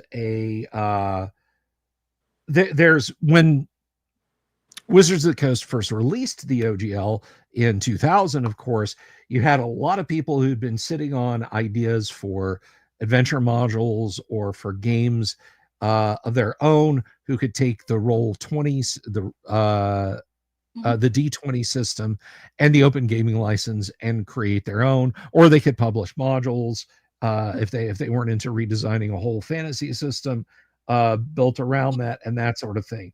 And that's how my friends over at Knights and Knaves created Osric and Swords Yeah. and Wizardry, which absolutely caused Wizards of the Coast to blow an absolute main breaker when they saw them recreate AD&D and OD&D out of the OGL, but they did it just the same.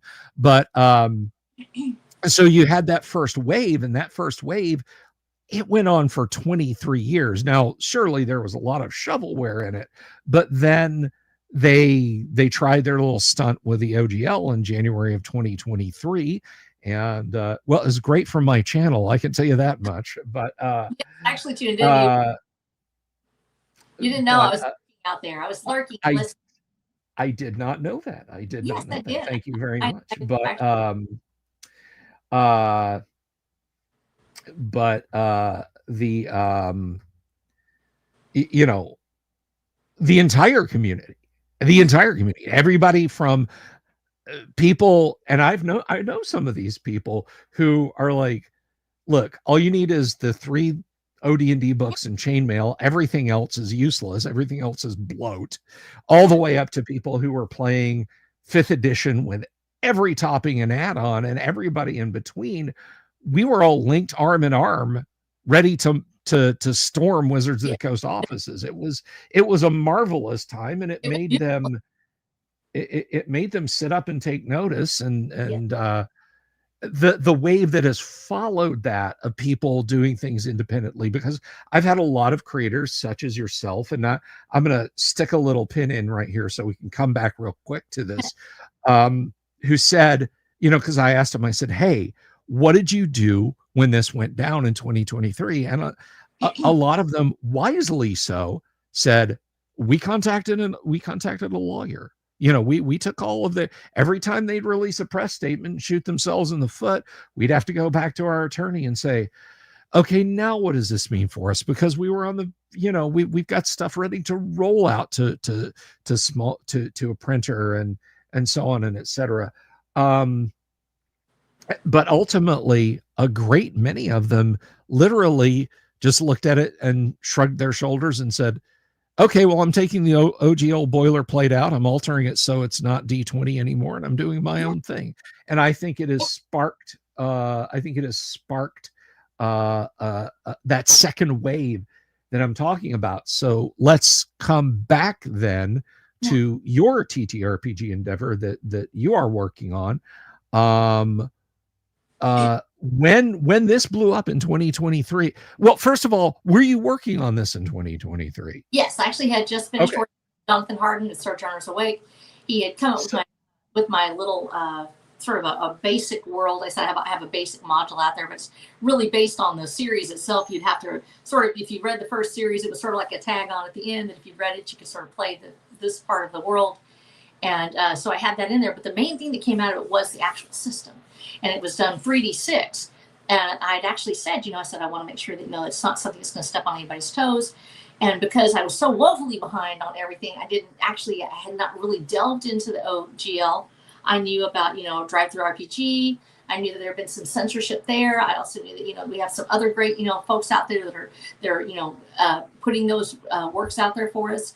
And so I was like, I'm very big on the fact I didn't want anybody censoring me, because I've already been on lists already.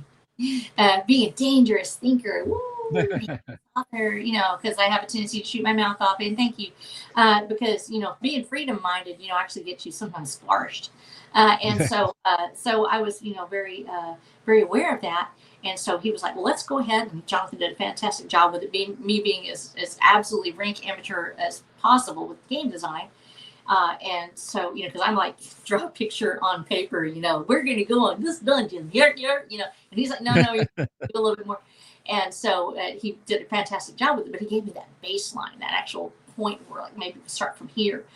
And so when this blew up, I'd already gone 3D6 with it. I wanted it as simple as possible. I wanted something that somebody could play with anything that they had right in front of them. And so I was shocked, first of all, that they had been so blatant with the OGL, but having seen what they were doing with Linux, with open source, and how they'd driven out the people that were originally involved with that, I knew that this is just another tool in their playbook. This is what you do. You go and you take over the IP, then you run off anybody that you don't want it, and then you start destroying it absolutely from within there. And everybody has to bow down and, we're going to do it only this way. Unless you just rise up and say, well, forget you, I will just fork off with my own stuff. And actually with Linux, that's what we did. You fork Linux to a type that you can want for your own computer. And we've done basically the same thing with D&D. I believe that is the reason that they have come after Gary Gygax so hard, because I have never heard anybody ever say a bad word about Gary or Arneson or Peterson or any of them. It's why would they say something about these guys? And suddenly it was, this is racist. You don't want to play this. This was gatekept by terrible people. No, it wasn't. It's a bunch of lies. Y'all stop lying, please. You're just trying to take out your competition. And the competition is the actual game itself. The people that loved it and want to play it can go back to those rules. They are not under the OGL. Just take it backwards. Whatever is at the OGL, take it away. I know D20 is a little hard to leave behind. Do it. Go back to the original, where it was literally you could roll dice, draw it out on a piece of paper, write down a couple of things. You'd go in, literally, if you've ever designed your own dungeon, even me as a amateur, go in and I would spend like an hour just writing this dungeon, this two little rooms or whatever. You can do that. So this is the reason they have gone after Gygax and their memory so much, because they want people to be driven away from that. The idea that it's some sort of taboo thing that you can't touch, that there's shame involved in it, that you might actually play something that was done by men who might think different than we do. Yeah, I'm going to go do that. Yeah, I'm going to do it exactly the way I want to, and y'all can't stop me. Thank you. Go play your own game. Go over there. Do what you're doing. That's great. I want to be doing what I want to do, and that's to go back to the original rules or to make my own. And so with Watcher of the Damned, obviously we're probably going to go with 3D6. I think that's a great way to do it. I believe that we're going to be making it to where it's relatively stripped down, where it's about actually creating your own world in the same vein as Watcher of the Damned. I've had so many people talk about the world itself. Blaine was so excited about the world. I'm a huge video gamer. It sounds really weird for me to say that, but I was a huge original geek, and I loved playing Zork. And in fact, I actually have written a character in my series. His name is Zork. His girlfriend is named Amiga. If you know what I'm talking about, you are old, officially old. But I have... Hey, hold and modify 4096 colors. Yes. I speak your language. You do. Yes. And so I love video gaming as well. And so I loved the Fallout series, and it was kind of fascinating. But the world was so absolutely detestable looking, except when you go to New Vegas and you get out in the wildlands. The Zion series is great. But so I was like, there's elements of it that I really liked, and there's other things I was like, that's not going to fit for what we're doing. But so there were so many influential pieces of that. And so I was like, the world itself is beautiful, but dangerous. It's something that's recognizable. It could be played anywhere. It doesn't have to be in Texas. My vision is the hope that a dude that's living in the Finger Lakes section of New York would go in and say, okay, I want to play Watch of the Damned Wildlands. They pull up the maps of their own area, and with the guidance that we can give them, they will actually be able to modify their own world, that they'll actually take known landmarks and things that are around them, absolutely destroy them according to the to the rules that we have about how they're going to degrade, and then be able to plug in the bestiary and the characters if they want, or if they, if they want NPCs, or if they want to just create their own characters, how those characters will look in that world, because we have a very specific set of circumstances where people have become mutated. It actually was a gendercidal virus that mutates everybody.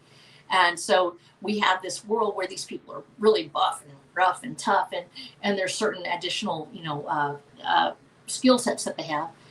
But they would be able to take the world around them and to be able to modify what's in their own area, where they can literally go, okay, 2 blocks down, I have a old Pizza Hut. We're going to wreck it according to Watcher of the Damn Wildlands. And I'll be able to turn this into what part of the adventure. Basically, your dungeon is now, you can go down there and you'll say, okay, the landmarks around you become part of the game according to how the game is written. And so it would be infinitely modifiable. And you'd still have certain rules for it, because one of my favorite series of all time actually is Life After Humans. And I don't know if you've ever watched that or not, where everything is absolutely trashed, but it's like the vibe. Yeah, I caught that on Discovery. Yes, at least a few episodes of it. So a lot of those rules apply. Because my dad was in engineering, we actually always talked about point of failure and how long it would last. So that would be a part of the rules, is that how do you age structures? How do you age these things? Would something actually be there? Would you be able to use it? If you want to use it, what is the chances it's going to fall apart while you're trying to use it? Tech, can you actually refurbish that tech? Are you going to be able to after an EMP strikes it? Or can you actually find one? Maybe this tech is magic in Watcher of the Damned. It is actually analog for magic. And as a result, we have wizards who actually know what they're doing with tech. And so that's written into this, of course, into Wildlands. It will be written in more or less as a magical analog, and how we can find it or use it. When does it work? When does it not? What are the limits of it? What can be done? And what is the cost for a character? Because there's always a cost, even with any kind of technology. What are you doing, and how does it open you up for surveillance from the system? How does it open you up for possible destruction?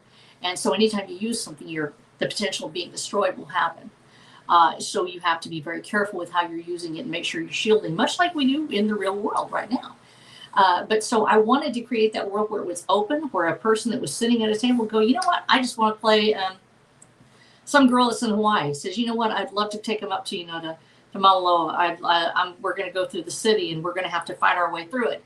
They can take their world, age it, put the characters in, put the monsters in that we have our tech where it acts as magic, and they will be able to have their own adventure that is written by the DM, but it will be easy to do because you actually have all these rules right in front of you, and you can just modify it the way you want to and create those maps quickly. And I wanted it to put the adventure in the hands of the people playing it. I want them to be the ones that drive it. I want them to be the ones that actually discover it. And yes, there would be, a nod to, Watcher of the Damned actually in Texas, but it could be anywhere, because this is a worldwide event. And as a result, you could be in any country in the world, and it would be able to be modified. And I wanted it to be a direct shot across the bow to properties that feel like that you can only play this the way that we tell you, or we're going to shut you off on the internet, and you won't even be able to access your own game. I absolutely refused for years. I had my PS3. I loved it because I had my own discs, and they couldn't tell me that I couldn't play it. I refused to get a PS5 because I don't want them owning my game and then just saying, well, I didn't like what you said on X the other day, so you can't play anymore. And that's what we're seeing. We're seeing gamers being actually shut off, or the games themselves being changed, modified, censored, being taken off completely, where you can't even get to them on Steam. Sweet Baby Inc., I'm talking about you. And certainly, there's so many issues out there right now with that happening over and over again. When we take a game and we say, you know what, I'm going to make it to where they can use, obviously I'd love to have it, where there's an online portal where we could go and you could actually modify these things really quickly and you could do it. That would be, something that would be fantastic. I'd love to do that. But I also want it to where somebody can just open up their graph paper, write it down, lay out a map if they have it, and they can start playing this game. And I want it to be in their hands. I don't want it to ever be a situation where some muckety muck at the top of some chain comes in and says, well, you might love Watch of the Dam, but I don't like what you said somewhere, so you can't play this anymore.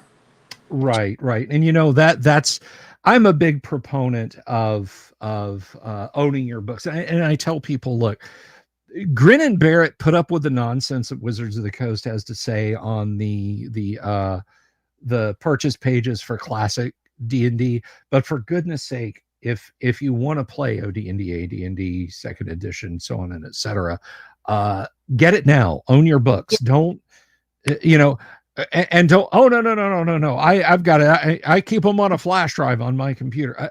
I have more.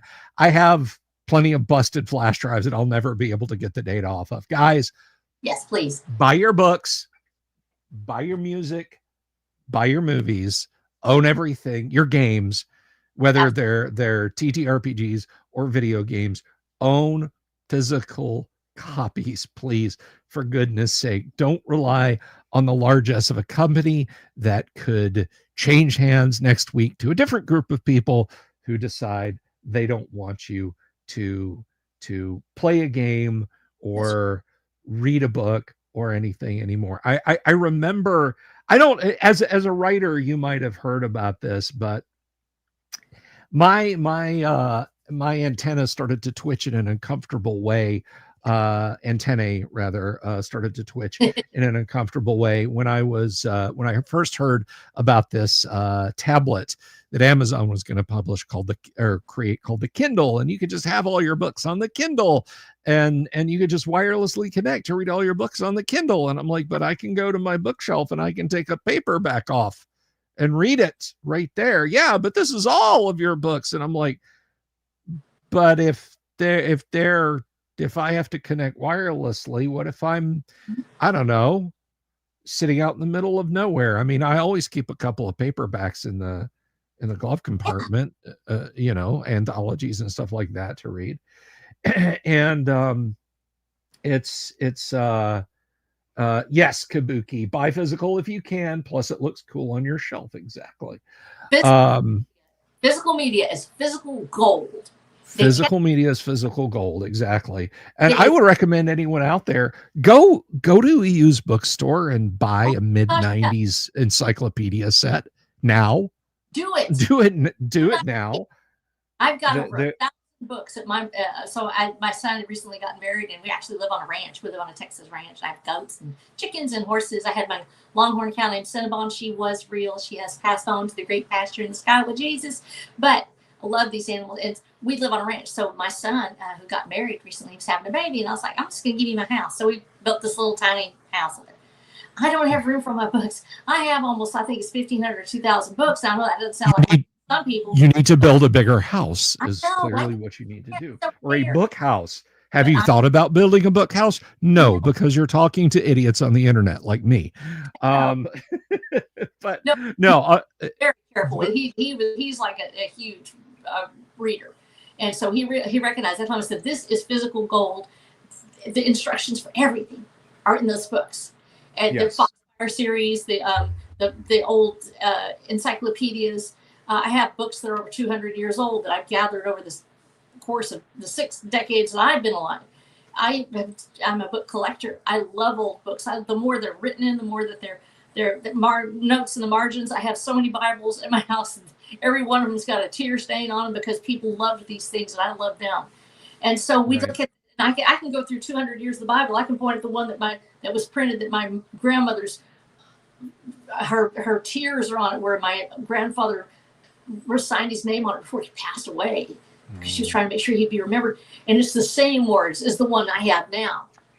I don't have that guarantee with an online.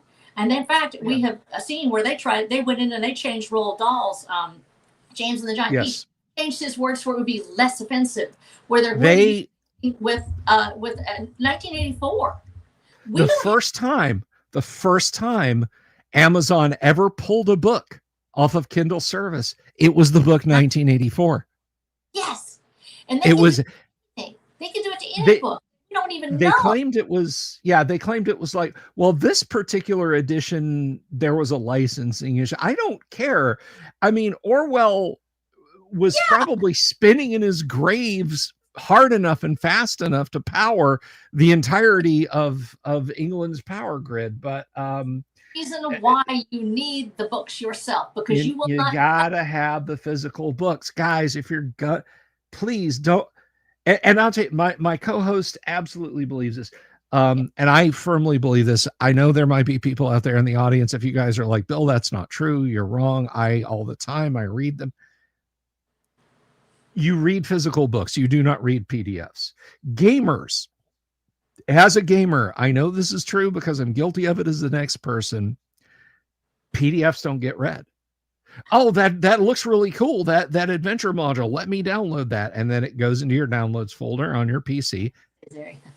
And you never do anything with it.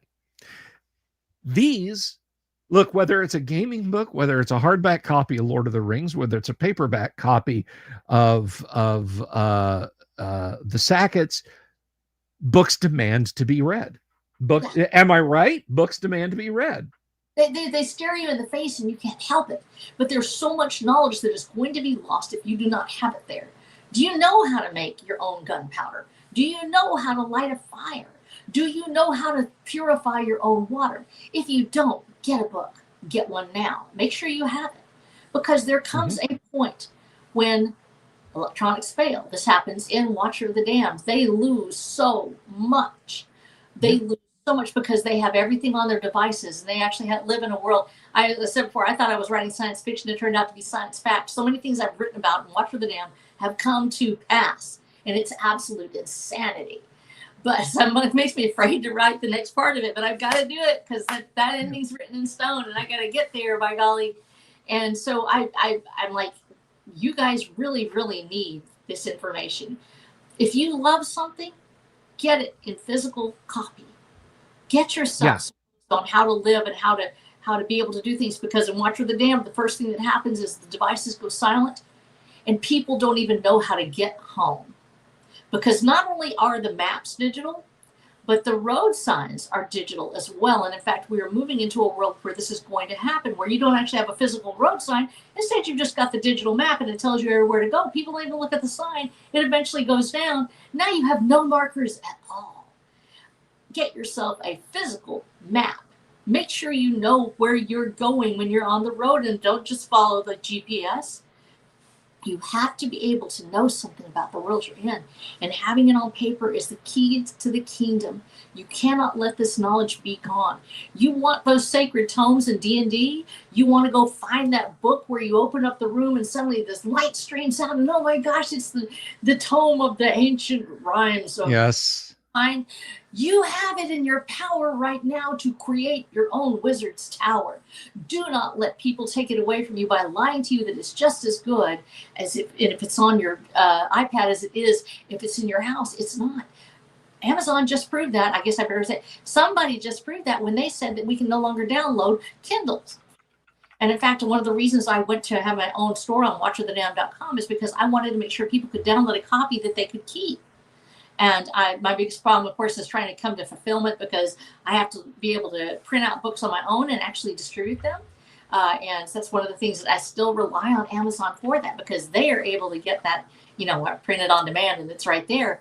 I have a back stock of my own books, and I will sell them if I have to by myself, because at some point Amazon might decide they don't really like me telling people how to run a revolution. They might not like me telling you that you can get away with getting rid of the system that is trying to keep you down. And they may decide that they don't want to sell my books anymore. So I made sure that I have my own shop. I'm still really kind of nervous about it because I haven't really tried it out. This just happened. Well, I mean, hey, that's all right. But I feel like there's I wanted to mention something, because we're talking about this, and Kabuki had said something earlier. She's our god mod out there wielding the wrench against anyone who mouths off. But she said, I don't like reading books digitally. I read articles, forums, that sort of thing on a screen. And I'm the same way. I feel like that it eats into my attention span. It's like I sit down and I will read. Like if I attempt to read a book on screen, I did this to myself because I thought, well, it's all right because it's William Gibson. So I started reading the Bridge trilogy as ebooks, and I hated it. I absolutely despised it, because I kept I kept doing things that I never do with a physical book. I kept scrolling ahead to say, okay, how much longer is this chapter going to be? How many more pages have I got? What happens here? I kept trying to jump around it, and I never do that. I never do that with a physical book. I never flip hundreds of pages ahead to find out what's going on. And I was like, I'm going to stop this. I'm not going to do this anymore. And I didn't finish reading the Bridge trilogy in digital format. I went out and I got the books and I read them, and I was so pissed off at Gibson at the end of the third one. I probably won't read any of his stuff again, but that's another story. But no, I think they're, I'm sorry, go ahead. I've rambled. Go. That's the thing about buying physical. Once it's yours, you know, DNF it all you want, you know. But the thing about it is that we really get so used to having things on our Kindle, and I love having a Kindle and putting my friends' books on there. And I'm like, you know, I want to support you. I want to get that out there, and then try to go through and, you know, make sure that I look at it so they get the page turns. But they're pulling back more and more. You don't even own it anymore. It's just a borrowed library. My Kindle Unlimited went down because, like, I get broke from time to time or whatever. I have a certain card that I use only for what's on the internet. I don't use my regular bank cards for that. And so it went out. So Kindle Unlimited went away, and suddenly my books weren't there. There wasn't anything there anymore. I couldn't get to it. Yes. I don't know way. Now, I love having a digital copy, and as a person who, this is me being honest, the person who's losing my eyesight, it has become harder and harder for me to read. And I can see things I can actually read. It's not like I'm losing, but everything looks very distorted. With keratoconus, there's big glares and things. It's like the worst astigmatism ever.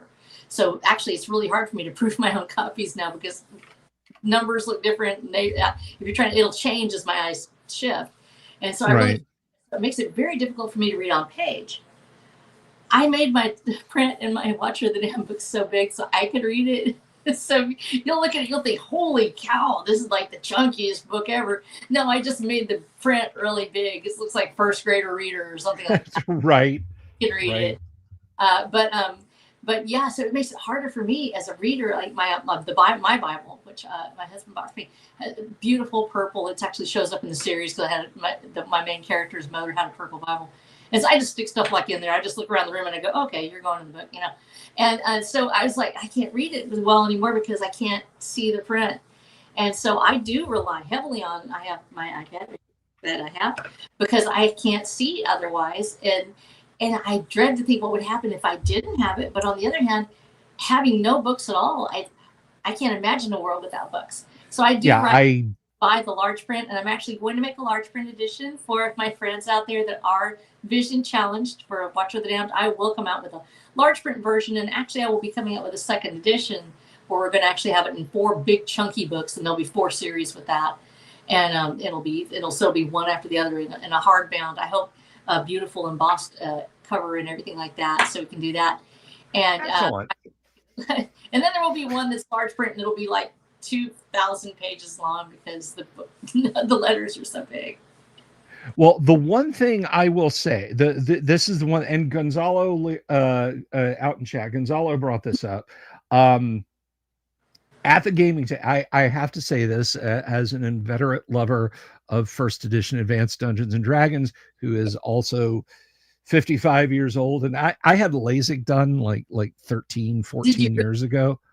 And I love it. I can see a country mile. I was incredibly nearsighted when I was a kid. I was when I got my first pair of glasses when I was like 7 or 8 years old. My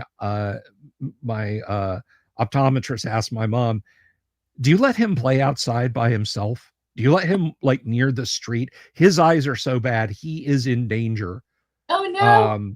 Yeah, I just figured that's how everybody's eyes were. Everybody could see out to like 5 feet, and beyond that, things started getting real blurry real fast. I didn't know I had a vision problem, but as a fan of first edition AD&D who is getting older, you know, I found out a few years ago that my arms aren't nearly long enough to allow me to read the books. PDFs in the case of using them, particularly when when we're live streaming on the show, I'm of limited space. I can't really spread out a bunch of books and modules. in this environment, having the PDFs to game with Yes. is a blessing, because I can hold down control and hit the plus key a few times and get that 6-point Futura font that they printed them in back Yeah. in the day. I can blow that up into something that I can read. Yes. But Right. No, that's the part. We are living in a golden age of creativity and of being able to explore. We still have that ability. Now, I would say that the internet, as far as being able to explore things, yes, there were terrible, dark things out there. As I actually started my own private investigative firm, and I'm 6 of them, baby. I'm sorry. Go ahead. Yeah, there's a lot of dark, dark things out there, terrible things, but there's also wonderful things. And I would say probably about 10 years ago, you saw the apex of that, 10 to 15 years ago, where you actually would go up and you could literally go up and get a hold of any information, how to make things, how to do things. You were expected to make your own decisions on whether or not you wanted to see that horrible thing over there and report it if it was actually illegal. But you didn't have somebody just standing over your shoulder saying, well, I think you're not going to see that now. You put in a search term and suddenly you can't find what you're looking for. There's things that disappeared. There's no longer a easy access to them. They took down the Internet Archive, which is a terrible, terrible thing. The fact that they were able to try to do that, that's, a terrifying thing to me. But we have the ability right now still to go out and to get those PDFs, to make them the size you need them, to print them out if you want for your own house. You can make your own libraries. And I would strongly suggest that you print. I actually screenshot stuff. If I see something and it won't let me print it, and this is me being honest here, I don't pirate anything. I've never pirated anything in my life. Unlike Meta, who pirated my book so they could train their AI. Thanks, Meta. No, for real, it happened. Yes, they actually trained. No, I believe you. They've trained it on all of our data. Yes, they did. They absolutely did. It's insane. But I've never pirated something, but I will. If I see something and it's like, you know what, I need to know this in the future, I screenshot it. Go ahead and do that and then print that out, because a lot of them won't let you copy it anymore. They won't let you print it even. But you can screenshot just about darn near anything and you can take that photo and then you can print that. So do that, because when information is unimportant, you need to get it. And I think that we are living in that world where we can now share the original vision of D&D. We can share those original TTRPGs, not only to have a Blackboard, Greyhawk, and all of these other ones, Call of Cthulhu, and I said The Secret of Alchemy. There are so many portions out there where these games are still there that we can access the way to play them.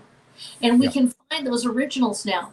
If you're like me and you're having trouble seeing, I can blow them up and I can actually see what I need to read. We need to take advantage of this. We're living in a wonderful, actually an amazing world. There's so many good things still out there. There's so many wonderful things. And we shouldn't let that darkness of a system that wants to destroy what we love take away our joy at the world we still have. And we have the ability to go back to Gygax and Arneson's original vision. We have the ability to share those little modules that somebody put out 30 years ago that maybe nobody's even read them since then, but they're there. They're fascinating. Go and get a couple of those, play them. There's nobody that's going to stop you from playing at your private table. And you shouldn't be shamed out of doing it just because somebody somewhere else thinks that Gygax is a bad guy because he was them. He's who he was. He was a fantastic human being from everything I can hear of. And I think that it's up to us to keep that legacy alive, because it's obvious that the corporate world doesn't want you to know about the real joy of D&D, about the real joy of TTRPG and gaming, because we get the chance to choose our own adventures. We get a chance to be who we want to be. I'm a 60-year-old blind lady that had a heart attack last year. You know what? I can go out and I can be a Kender and I can go ahead and jump and skip through the meadow and I can do whatever the heck I want because I have the ability to play that incredible theater of the mind that is TTRPG, tabletop role-playing gaming. Gives me the ability to be whoever I want to be. And I can be that person and I can celebrate that character. I can become a villain. I can become a hero. I can become anybody. I'm usually going to end up being a Kender because that's what I am. But the truth is that legacy needs to stay alive, and it only stays alive if we decide that we're going to do it. We cannot let some nameless, faceless system that wants to destroy everything we love, have the ability to do it in our own hearts. Go out, find that stuff, resurrect it from the dead, bring it back and bring it home, and then play what you.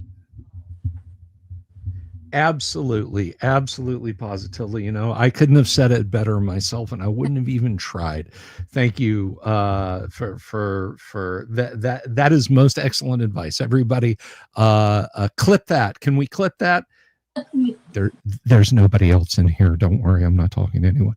But no, that's oh, we lost your audio. All right, can you? Oh, there. Okay, you're back. You're back. Yeah. But so again, this is boilerplate. The union makes me ask this. So the Watcher of the Dam series, we're wrapping that up. We're wrapping up the TTRPG. When can we get our hands on the TTRPG?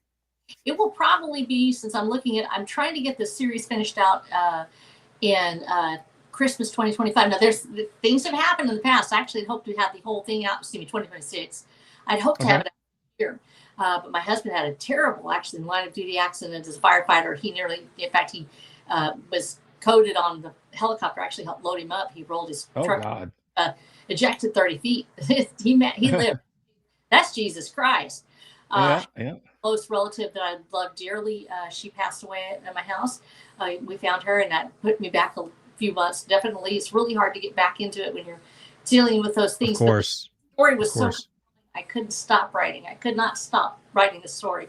I am compelled to write this story because it's alive in me. I can't even begin to explain. You know this because you've done the same thing when you're writing an adventure. I'm writing an adventure that I cannot keep to myself because there is something more to it, and the story has to be there. So I'm hopeful that I will get it done by next Christmas. The entire series will be out, and at that point, we will start the actual real process of, first of all, marketing the series, edition, so that way we can go ahead and have everything where we need it to be and have a hardback copy version of it. And then we are going to start on Watcher of the Dam Wildlands, and I will be putting that out probably over the course of I would say it'll probably take at least a year to do it. And I'm hopeful that I can get a team together.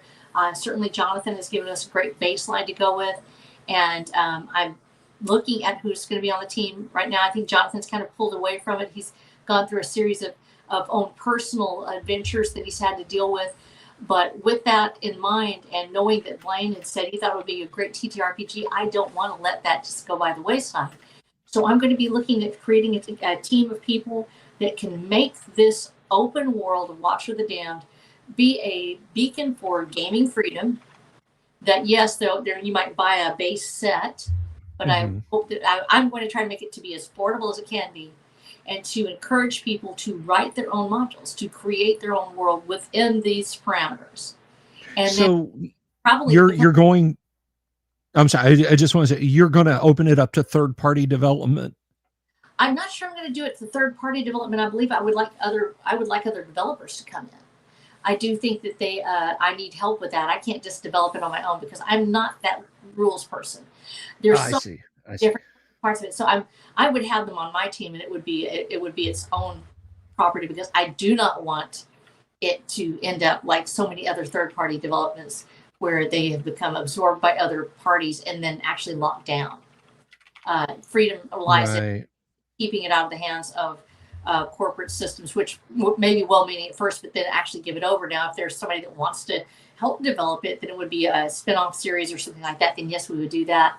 But the core system itself cannot be anything that could be taken over. It has to be something like, I want to be able to, I hope, replicate something kind of like what Gary did, where he has this system that nobody can kill. And I put that out there, that the game is out there, and then if you have the rules, I will probably continue to write modules for it because I love this story so much. I love my characters and my series and the world that they're in, that I think it would be really hard for me to stop writing. And so I told my husband, I said, I first of all, when I write the last words from the last chapter, I'm going to have to need therapy for at least about 3 months because it's going to absolutely work me over. It's like losing a family member at that point. But plan on going in and actually writing more modules and stuff. If people want to buy modules, that's fantastic. But if they want, I think personally in the TTRPG space, there is a huge untapped desire for modules. I mean, Wizards of the Coast came out with, adventure paths, hardback 300-page books that supplanted the idea of a module, and I think that was a mistake. People want a $6 or $7 12 to 15 page adventure with a couple of maps, a handful of NPCs, and a single solvable scenario that they can pick up, whether it's from your store, from Amazon, from a game store, wherever. I think that's the right approach myself. I mean, but what do I know? I'm just a guy with a microphone and a camera. I want it to be piggybacked off it because, first of all, I don't want a person to like, hey, I can't, I love the idea of exploring your own stuff and writing it. At the same time, I'm with you that I was there as a single mother and I was working every day. I couldn't sit down and write my own modules usually, which is why I ended up buying modules. And I miss that so much. I know that you know the same thing. Going into the store and you would like walk in there as that dude behind the counter. And he's already bitter because he's been there for 10 hours. And it's like you walk in like at 15 to close and they hate you. But you're like, I just wanted to see what you have, play with the dice a little bit. You buy that one dice because, you don't want to leave without anything. I miss that. And so if it's going through the modules, I would pick up a module because I didn't have time to write. Being able to put that world out there, and yes, if somebody wants to, add it in, I think there's a way that we could do it where we would have the property where, they could actually make a module off of it, and we could actually do it where there'd be a little bit of licensing or something, but it'd be their module, and it would be under the Wildlands name, and we could certainly explore doing something like that. But I love writing, so in this case, I would probably work with a team where I would write up the module, and then they would say, okay, you're going to have to do it this way, and you got to format it this way, so that way people don't hate you because you did it wrong. Because I know they will if I do it wrong. They'd be like, this is unplayable. I don't know which rule goes here. And I'd be like, I'm sorry, I'm not that person. So I want to make sure I have people that actually know how to build a game. Well, that's you build a good playtest group, and we had a fellow on, his audience regular, Doc Flamingo, was on here last week, and he was talking about it. Yeah, Doc was talking about his game he's worked on, and there's a nuance to game design where you want to get that sense of, this makes perfect sense inside my head to the paper into someone else's head. So you've got like a 3-step process to make sure that what you're doing, and I'm sure that you probably know this already, but it can be a journey. It can be a challenge in a positive way of going from brain to paper to other person's brain and then out to everyone at their table, where something that makes perfect sense to you and your table may get out there in somebody else's hands, and you're getting an angry email at 3:00 in the morning. What the hell do you mean we're all at -1? I know. -1 what? So. And I think that's the hardest part about it is, yes, you're going to have that happen because nobody plays the same as another person. Exactly. That's the reason why micromanaging these tables is such a disaster, because you have to let people make the mistake they're going to make. And that includes the writer. And if it's wrong, Gary, they were the master of just going and saying, hey, we got this feedback. Let's do the next one different, And so they would. And I think that that's going to be the part of that is I need to have a good team that actually knows how to do that, how to go ahead and introduce that. Yes. I have no problem with coming up with the basic of it. The hardest part, and I think this happens for a lot of writers now, is that especially when they're talking about making it from a series, they kind of railroad. They want it to be, oh, you're playing my series. And I want to avoid that because I want it to be a module where the players are playing and they're playing the game that they're playing. So they don't to have a forced outcome of some kind. There's sometimes you really need that outcome because it's part of the module, it's part of the adventure.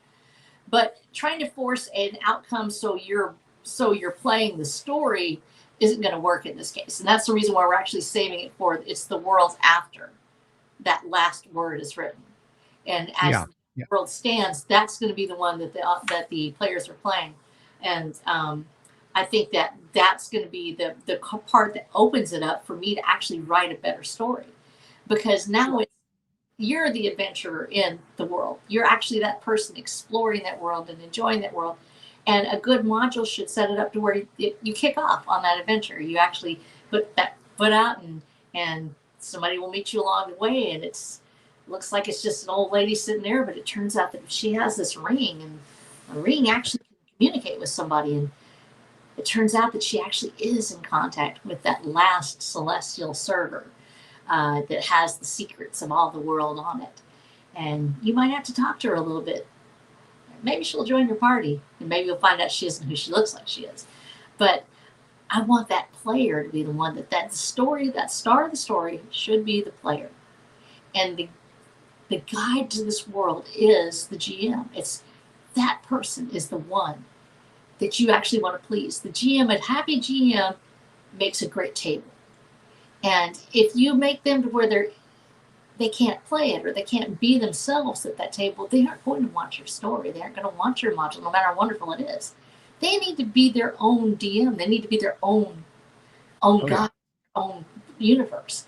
And I think that's the reason why that freedom of having a basic core world. I look at it actually a lot like I do in Linux. You have a core fork that's there. That's actually this OS that's its own entity, and then you can build this thing around it, and you actually can have KDP or whatever, or KDE, the interface that you have for the desktop. You can have different ones. You can have GNOME. You can have something else. So I want that core to be there. And if somebody just wanted to go in and, you know what, dude, I just want to play with my table and we're going to put this together and I can go ahead and make my own, I want them to be able to do that. But then if they really want those modules, I think I really want that to be there for them, and to be that they can play it wherever they are, but the story is still there, that the adventure is still playable. It's just they may plug in their own modifiers. And so you're basically modding a game to your own location, but it's going to have the same module, but it may be down the street from you in Nebraska. Exactly. And that's really ultimately the best way, the best way to approach it. So I think you answered. Like, I had another question for you, but I think you just answered it, because once you've got once you've got the RPG out there and the books are wrapped up, you're going to be writing adventures for your RPG, and I think that's absolutely awesome modules for it. Teddy Rex has a question. He says, "Does RH Snow live stream? I could listen to her rant for a while." You have a YouTube channel, but I don't know if you actually stream or. I don't live my stream. I actually am on 2 of them actually weekly. You can find me actually on Terran Tuesdays, which is on James Esparza's channel, World Without End. And I do link to it on my X account. So if you find me, watch it at Watcher, it's at Watcher Damned. Or if you go to my flow.page/RH Snow, you'll find all of my socials there. I usually link to it. I also have my Substack where I link to it. And his channel, once again, Worlds Without End. It's James Esparza. And I'm on once a week when I work with his panel. With Black Knight, who actually wrote the Star Shatter series, and James Esparza, who of course has his own series, War Without End. And we just talk about anything. We don't. Half the time we don't know. Well, there you go. There you go, Teddy Rex. Also shout out your weekly dose of RH Snow. Go ahead. I wanted to go ahead and shout out my people actually who are on right now over at Chester Busby's channel on DNQFE, which is Drawn and Quartered Fan Edition. And I'm on there usually as a regular, although I've been missing a lot lately because I just had a grandbaby. Congratulations. It was really exciting. And so I've been out for a couple of weeks, but they're on right now actually over on Chester Busby's channel. So if you peek over there, I usually try to pop in on that. And we draw fan art for other creators as well. We actually have them come on and guest for us, and we do that. So I'm on there usually, and you'll hear me rant in the background about something. I usually didn't get it. Well, that's awesome. That's awesome. So Teddy Rex says, Watcher Damned has earned a follower. You sound like me when I'm 2 tumblers deep into a bottle of Lagavulin. So that's awesome. No filters, absolutely. That's what we like about around here. I like to clear the decks and let people chat for a little while. But I mean, oh my gosh, it is closer to tomorrow than it is to today. Is there anything we didn't cover that you wanted to catch us up on, talk about, rant about, anything at all? First of all, I want to say that this format is so absolutely fantastic because we talked about it before. Your chat, you have such whenever I come into your chat, and I said I've been on, I've been around forever. As you know, I'm older than Moses' mom, and actually Stop. been on 4chan several times. Back in the days in 2006, I was at the beginning of the really trolly, groups. I've done a lot of work out there on online forums, including the cesspit formerly known as Reddit, and famously been on a group that got siloed because they weren't supposed to be talking about stuff. Your chat is absolutely amazing. The fact that they are so good to each other. Don't tell them that. Their heads will get I'm big. telling you right now, because I love it. And I've met so many wonderful communities lately, but each one has their own special quality. And a chat, when they're rolling in the background, and you notice there's entire conversations that take place that we don't see, especially me because I can't see the screen. There's an entire world that just went by that I haven't seen it yet. I don't see it because I haven't been plugged in. I may not be able to call it back. I've been sitting there looking at whether or not I can actually see it. But they connect in such a way, they're so good to each other. I don't see some of that bullying and that nastiness that I see in other places. And they are passionate about the game. They not only love each other, but they love the game. And it's not just, I want to preserve something. They want to play. They want it to be an active gift to the future. And that is so amazing because I find so many places now where it's just, and you all know what I'm saying. There's wonderful streams, but the chat is just, it's soulless. And I'm not saying that to be mean. It's just that they don't really connect with each other. You guys connect with each other. You actually talk to each other. You talk to us, but you also have that experience of being in the background while Bob goes through all this amazing, guests that he has and everyone else. You guys have your own culture and your own place. And to watch that, and I've been actually lurking several times. I don't always jump in because a lot of times I'm, writing. I'm supposed to be writing. I think I said that last time. I'm supposed to be writing, and you're on here. You're throwing a fireball. How am I supposed to go by? And so I'll just let it go in the background and listen. And I look over and see the chat. It does my heart so much good because I see you actually caring about each other. You care about what happens. I've seen people say stuff in chat where they're like, it just seems like it's a one-off, and then one of y'all will come in and say, "Are you okay? You want to tell me more, or what happened, or oh no?" Or it's a community. This is the grand table. This is the big picture. This little community here, it's like I have 50 people around the table and we're all playing, but we're talking about things we love. This is yeah. And Again, they're highly susceptible to praise, and they know I love them all. So but I will tell you, and I tell the audience this: I would do this if one person watched. yeah. I don't know if I'd get cool guests like on you, like, hey, I'm going to live stream. What's your audience size? One, maybe another time. But no, I would do this if one person was watching. I think the week things blew up in 2023 at Wizards of the Coast with the OGL debacle was my birthday week, and my birthday live stream show. I had over 300 or 400 people because I remember I saw it. that was insane. That was absolutely bonkers, and chat moved too fast for me to keep track of. It was crazy. But I actually this pace, because this pace you can actually sort of see, and people do respond to each other. It's not just long. And I mean, there's an excitement about that. If you go on Razor Fist or whatever, it's just like it's constant, any of those things. Live streams are fun. I have done the one person shows where it's like it's just one person out there, or they come on and you're excited. It's like, hi, I love you. Stay with us for a minute, please. But if you just, you just talk and you just have a great time. And I've never been one to say, oh, you have to have the X amount. It's having a conversation with human beings is incredible. And as I said, I have different conditions that I have to deal with. I actually have Ehlers-Danlos syndrome, which I was born with. And so I'm like a little 4'11" chubette. I'm like way down here. I am literally, I am the Kinder, I am the Hobbit, whatever you halfling. I will accept halfling or hobbit. Please, no Kender. um, that, The oh, only thing I'll let you pickpocket is a sphere of annihilation if you're oh, going to play a Kender. that's cool, man. That's cool. But but yeah, so I have a limited amount of actually ability to get out. Right now, this is like my first time to be out on the road in over a year, and it's not much on vacation. I was like, I'm so excited about this. My husband helped me get it all done. I'm on vacation. I said, I have to do this interview. I want to be there.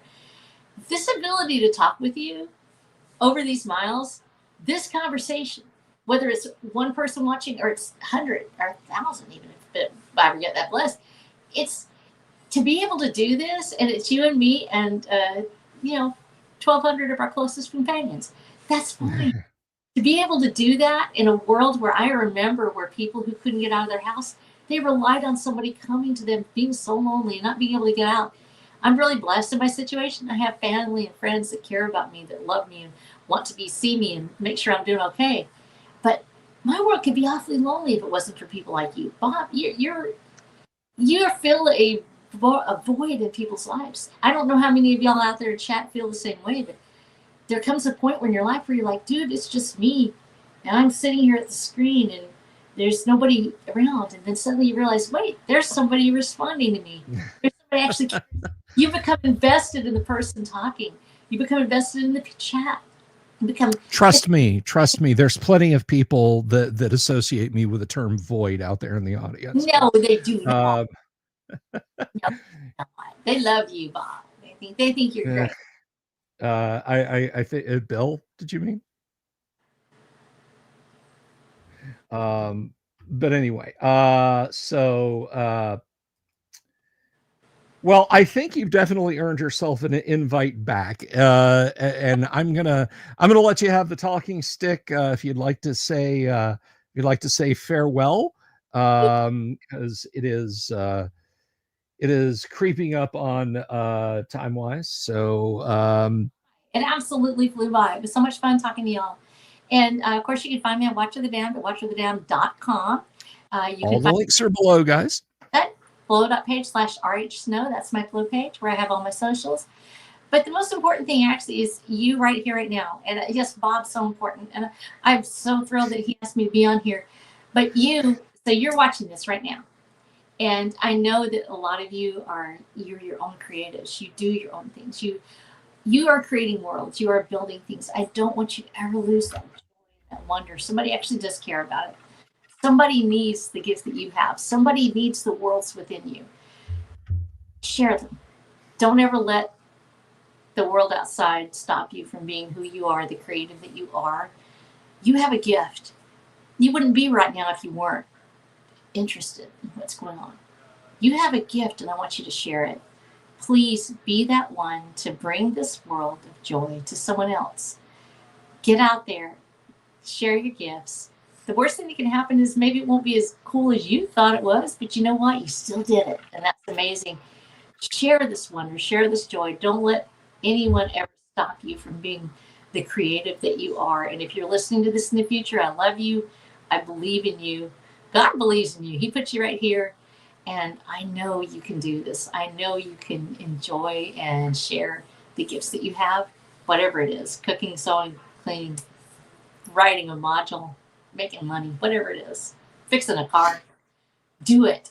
Share the joy. And if it also means that you're happening to share this wonderful world of tabletop role-playing gaming, then I'm all for it. And I'm rooting for you. And so is he. So get out there and do it, guys. Go be yourself. Go live your life on Legendary and never surrender. Alrighty. Well, thank you very much. I will see you around X. In the meantime, please help yourself. We have some heart healthy baklava and schnapps back in the green room. So I will let you go there, and I will put the kids to bed here. Thank you everybody for tuning in tonight. RH Snow, everyone, wasn't she a lot of fun? And you guys let me know. I think we'll be seeing Mrs. Snow here again in the not too distant future. But as for me, in the immediate future, I'll be back tomorrow night. We'll be playing gamma world where I may disintegrate a few people just for the hell of it. But thank you everybody for tuning in tonight. I want to say big ups to Gonzalo, to Brian Acosta for the supers. I really, really do. We had more supers than that. Somebody supered a tenor, and I've completely forgotten who that was, and I apologize unreservedly. Let me know in the comments down below, everybody. So, like I said, we'll be back tomorrow night. I have been your humble host, Bill Sylvie, and this has been the Delver's Dungeon. And as you walk your way out to your cars, please keep an eye peeled for the dreaded owl bears. Peace. Good night. Love you all. Have you seen my owl bear?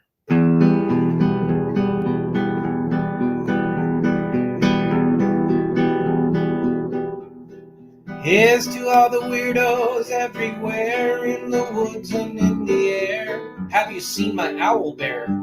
Should I shave off all my hair? Bobs are all around, some live in tunnels underground. Some are fat, some are rich, some are sleeping in a ditch.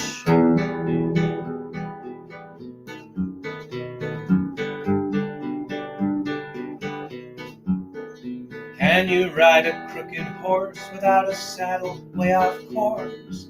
Naked as a toad, all the way to Smoky Joe's. Have you seen the little creep driving fast in his little green Jeep? He smells like fish and brandy, but his rotten teeth look dandy. Take me to the show, I don't care if fast or slow. From action flicks to dancing dicks, just take me to the show.